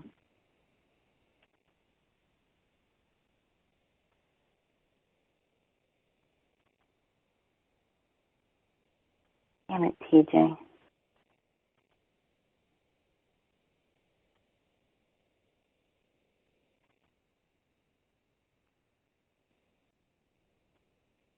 I mean, I'm not mad at you or anything. I mean, I just think that, you just got caught up. I mean, the reason I think that you wanted to have sex is because you found someone who met your emotional needs, and, you wanted to have sex with them. I'm not mad at that. I'm mad at myself doing what I did. I didn't want to go there, and I don't understand the whole thing. I don't know if I'll ever understand the whole thing. There's nothing that I can do about it. I did what I did. I can't take it back, and I wish to Christ I could, but I can't.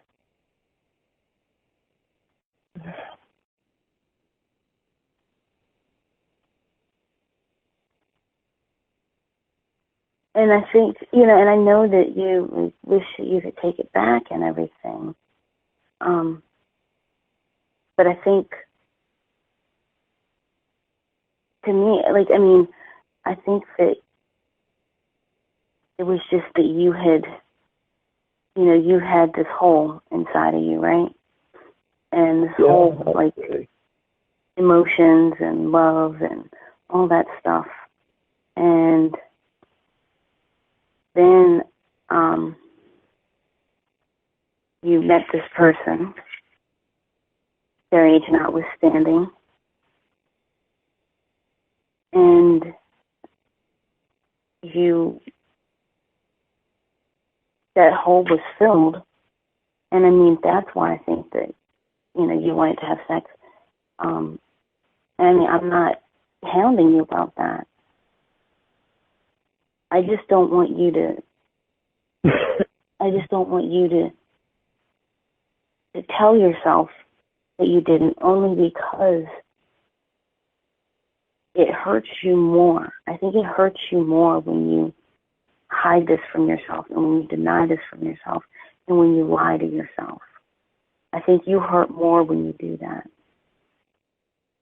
Yeah, but I'm not lying to myself. Listen, Lorne. That's what I'm trying to tell you, is I'm not lying to you, and I'm not lying to myself. I know I didn't want to go there.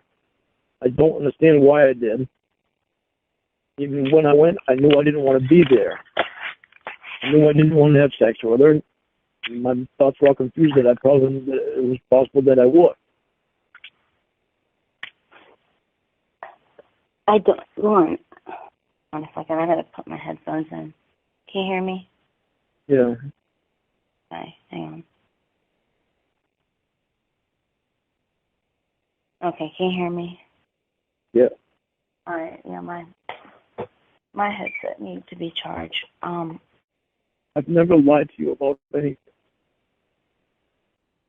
I know I had mentioned the phone calls to you before, a long time ago, and that where I would bring the CDs, the DVDs, when they come up when we met, so we could listen to what I have. What I got from the prosecutor. I've never lied to you about anything, about the way that I felt, about my confusion, about not wanting to go there. I've never lied to you about any of it. I was just so confused at the time and so messed up.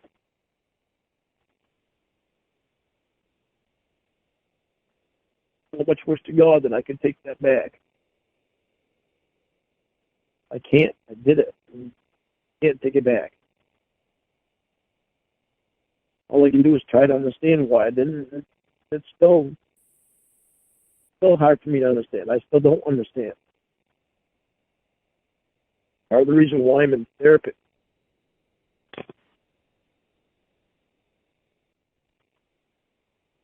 Why? I don't understand how I spent my whole life protecting kids, and all of a sudden I wanted to wind up doing that.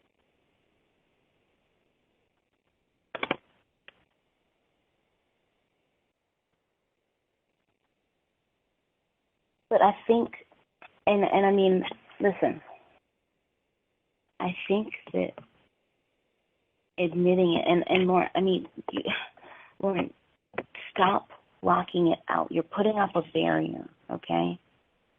Admitting what? That I wanted to have sex with her? Listen. Don't put up a barrier. Because here's the thing. When you do that, you set yourself back and you hurt yourself.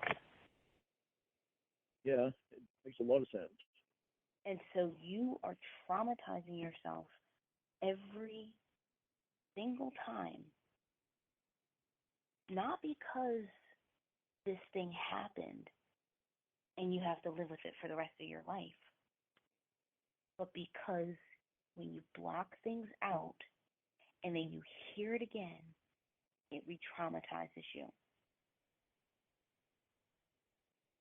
Just like when I hurt my ACL and I ignored it, and then I did something, I moved a little too much, or I like when I went to Niagara Falls and I did a little bit too much, and at night I would be in pain.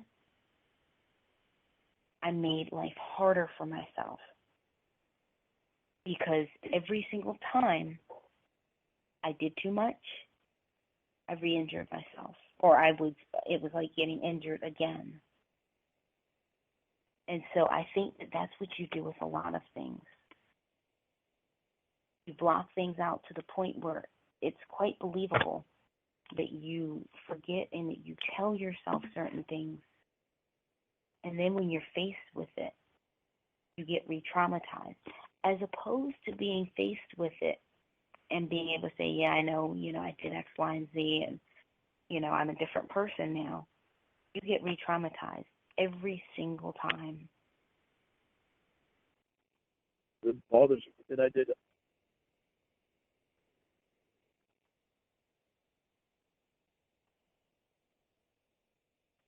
I think more so what bothers you is that you can't be, I don't know how to say it, it bothers you because you, I'm trying to think how to word it, it bothers you because you can't make sense of it, because it sounds, you think it would sound me. Because it's not me. That's what bothers me. I can't make sense out of it because it bothers me. Because I know that's not the person that I am. Was because I was so weak-minded and someone else was able to take over my thoughts of what I was doing. That was the only sense that I could make out of any of it. What I want that's what I went with, but I still wanted more, so I tried to find more psychology books. What I want you to do is I want you to come to a place. Let's proverbially hold hands because we're over the phone, and let's walk to a place where you and me, but you can be comfortable in saying, I did this. I had bad intentions. I was a different person. I am a different person. And I was a different person back then. And I think if you can arrive at that, it's tough. It is tough. Because when you are on a show like Dateline and you get caught in that moment that you get caught and you realize everything is going to come crashing down. You know that's really weird about that moment? What?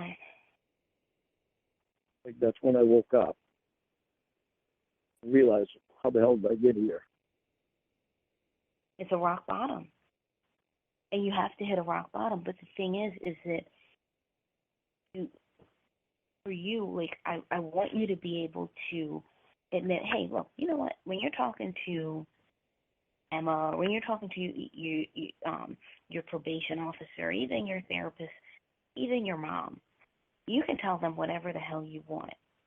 But, you know, when you're talking to me, I want you to be able to be honest and not, and being honest is not saying what's at the top of your head. It's saying those things that you have completely blocked out. Because I think that you are re-traumatizing yourself every day.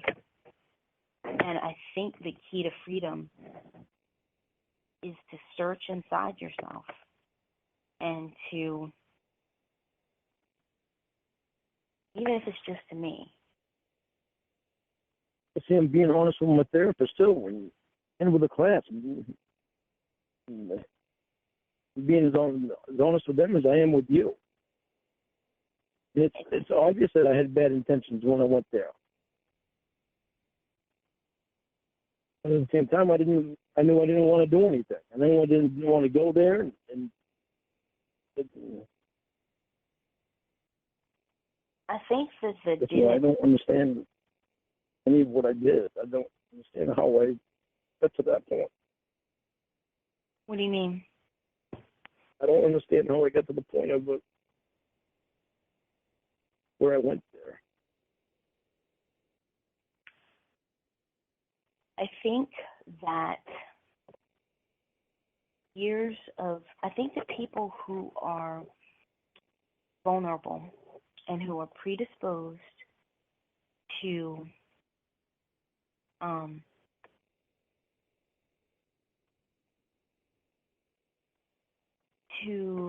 do I say, people who are vulnerable and who are predisposed to do certain things, when the stars align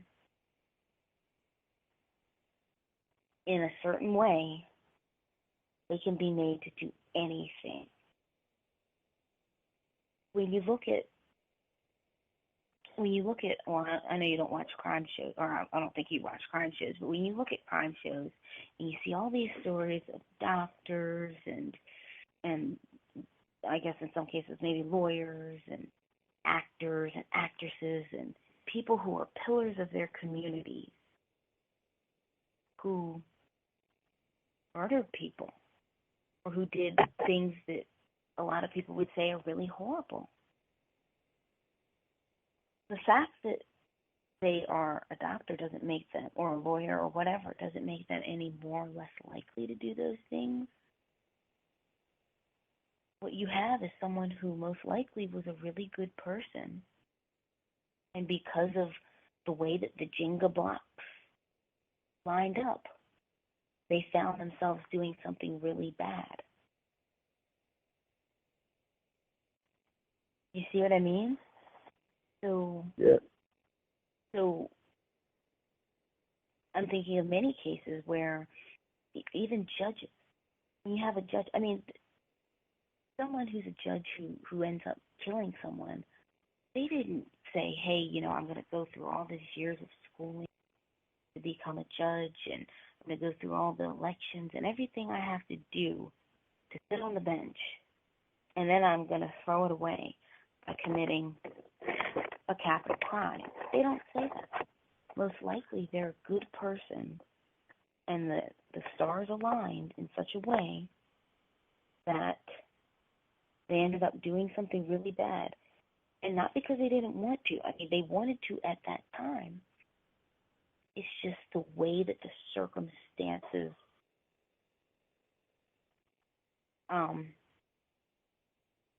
lined up. Most likely they're a good person, and the stars aligned in such a way that they ended up doing something really bad. And not because they didn't want to. I mean, they wanted to at that time. It's just the way that the circumstances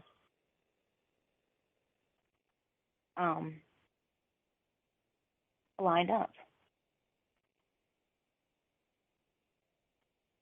And so it would probably be easier for you to admit that you killed somebody than to admit that you wanted to have sex with this child. Now, obviously, killing somebody would serve a longer prison sentence, but I think what's been so hard for you is the fact that you have denied certain things and blocked out certain things so much now to the point that you're confused, you get re-traumatized, and you've ignored reality. You don't remember things because you've blocked it out, and you don't understand how you felt at the time.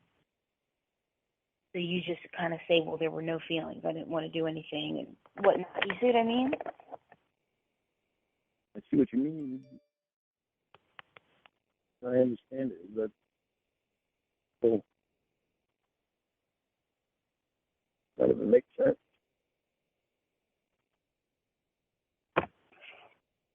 Doesn't make sense because I knew I didn't want to go there, and I don't understand how I got turned around. How I actually went there, and how I thought through it, and all the things I did. Don't remember going there that night. You don't remember going? I remember on my way there. But you've probably. I remember that it had been lightning in the distance. I thought it was about turning around because Bud was afraid of lightning, and I was hit under the table, and we got to a point where I walked further than I thought it was going to be, and it took a long time for me to get to the next exit, and somewhere in between I almost went down into the median to turn around and get on the other side of the interstate going south to go back home. I didn't know what was in the median.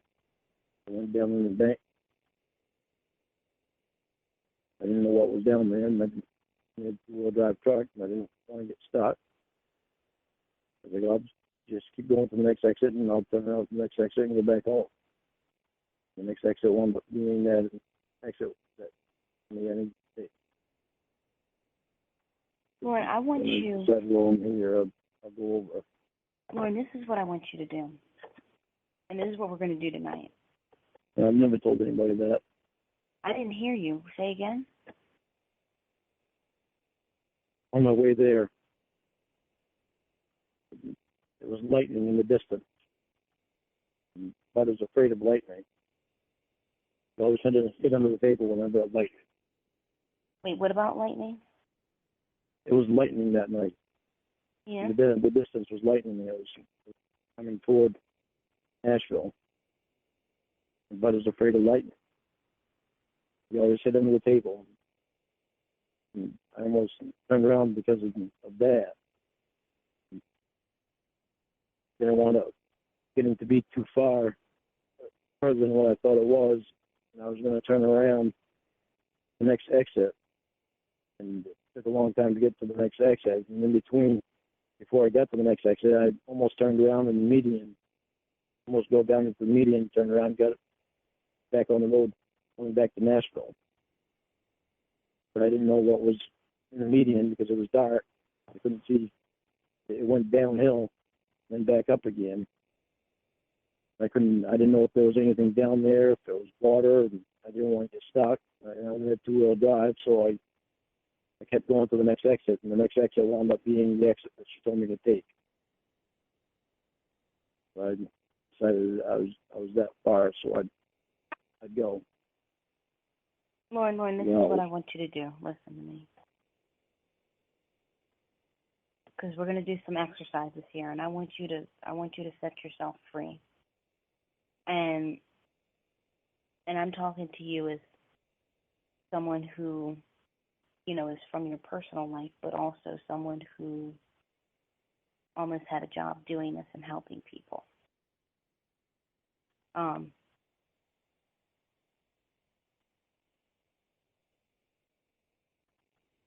How do I say it? I want you to, well, first thing I want you to do is I want you to realize that, I mean, okay, you are off the internet, so you're not, you know, you've decided that you're going to stay off. So, I mean, any kind of like Church of God bullshit that people do, you're not going to see. And that's a good thing. But, you know, I'll see it because I still hear about it. No, but here's the thing, though. You, every now and then you get some bullshit letter in the mail or something like that. I think that if that, and it seems like that is the only, that's the only source of this kind of stuff that you're going to hear, right? Because nobody in your family, none of your friends, you know, nobody is going to hound you about this thing. And I think what would have been easier is that if in the beginning you had told me all of the things that I found out tonight and the things that I found out in stride, I think that would have been easier, because now at this point, maybe back then we wouldn't have needed to have a conversation like this. So the fact that you didn't tells me that you blocked it out. And you need to not block it out. Here's the thing. Nobody in your life. Why I drank. You think the thing and everything is part of the reason you drank? Being so confused, wanting to get away. But that is just, it's not even a Band-Aid. I mean, it's turning your head the other way. It's seeing that a lion is chewing off your leg, and instead of fighting back, or instead of trying to, well, no, I don't want to use an example that involves animals like that. I'll say it's like,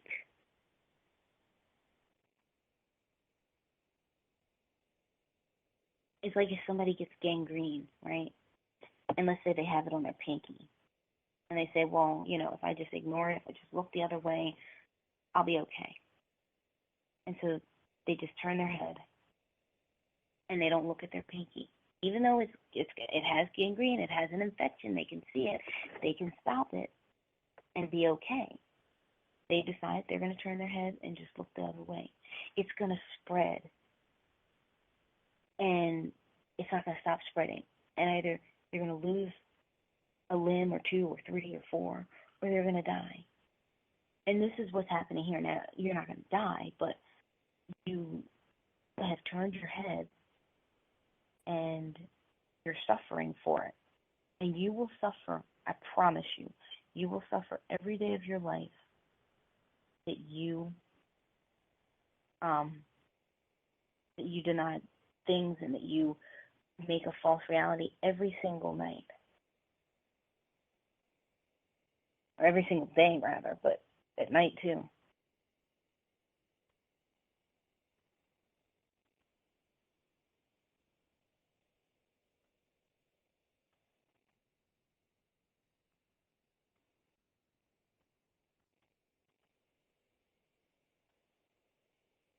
Do you see how that's going to happen? What? I come into terms with what I did. But here's the thing. You literally have two choices. Literally. I don't want to believe what I did. I know I did it. And it's,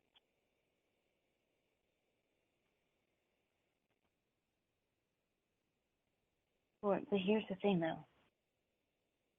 You literally only have two choices.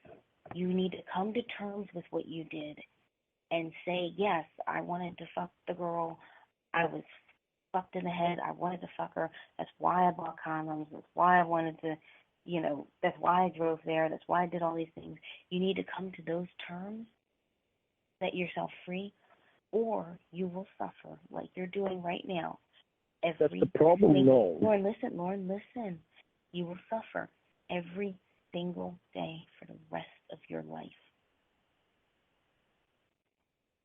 That is my problem, though. I did not want to go there. That's what I have a problem with. I knew I didn't want to do that stuff. I understand why I did it. It's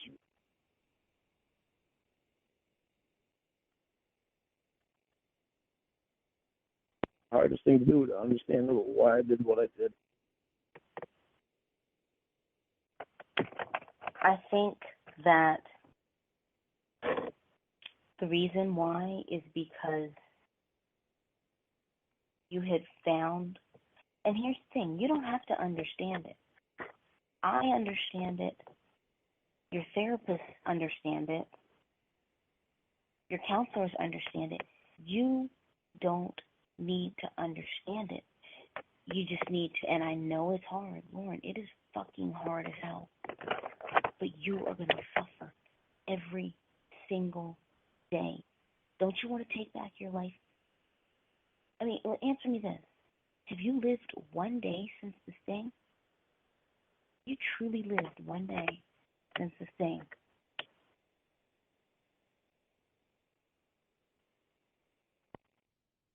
Lorne? I'm here. Have you lived one day? You know what I mean? Obviously you're alive. But have you truly lived one day since that sting operation?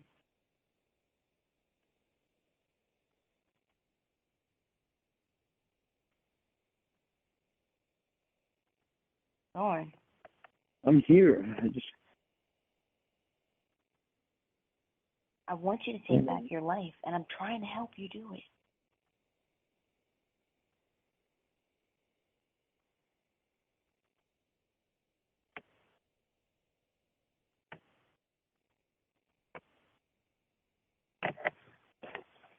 You, and I'm telling you, you are not, you're not going to take back your life without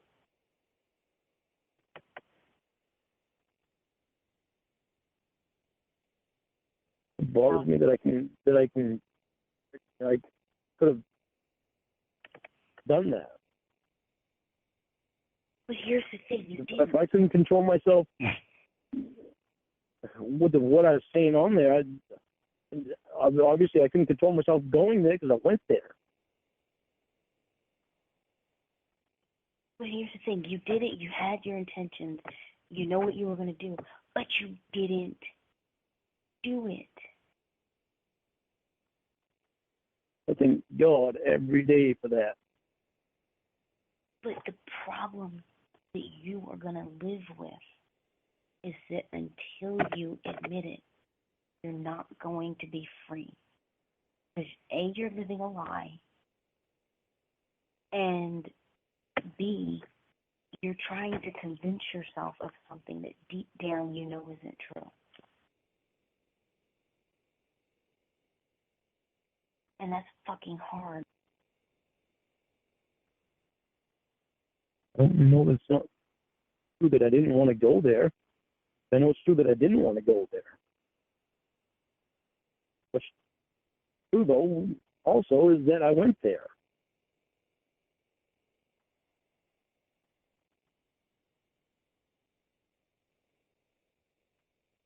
I'm not going to say that it couldn't have happened had it not been stopped. It could have happened. could have done something terrible.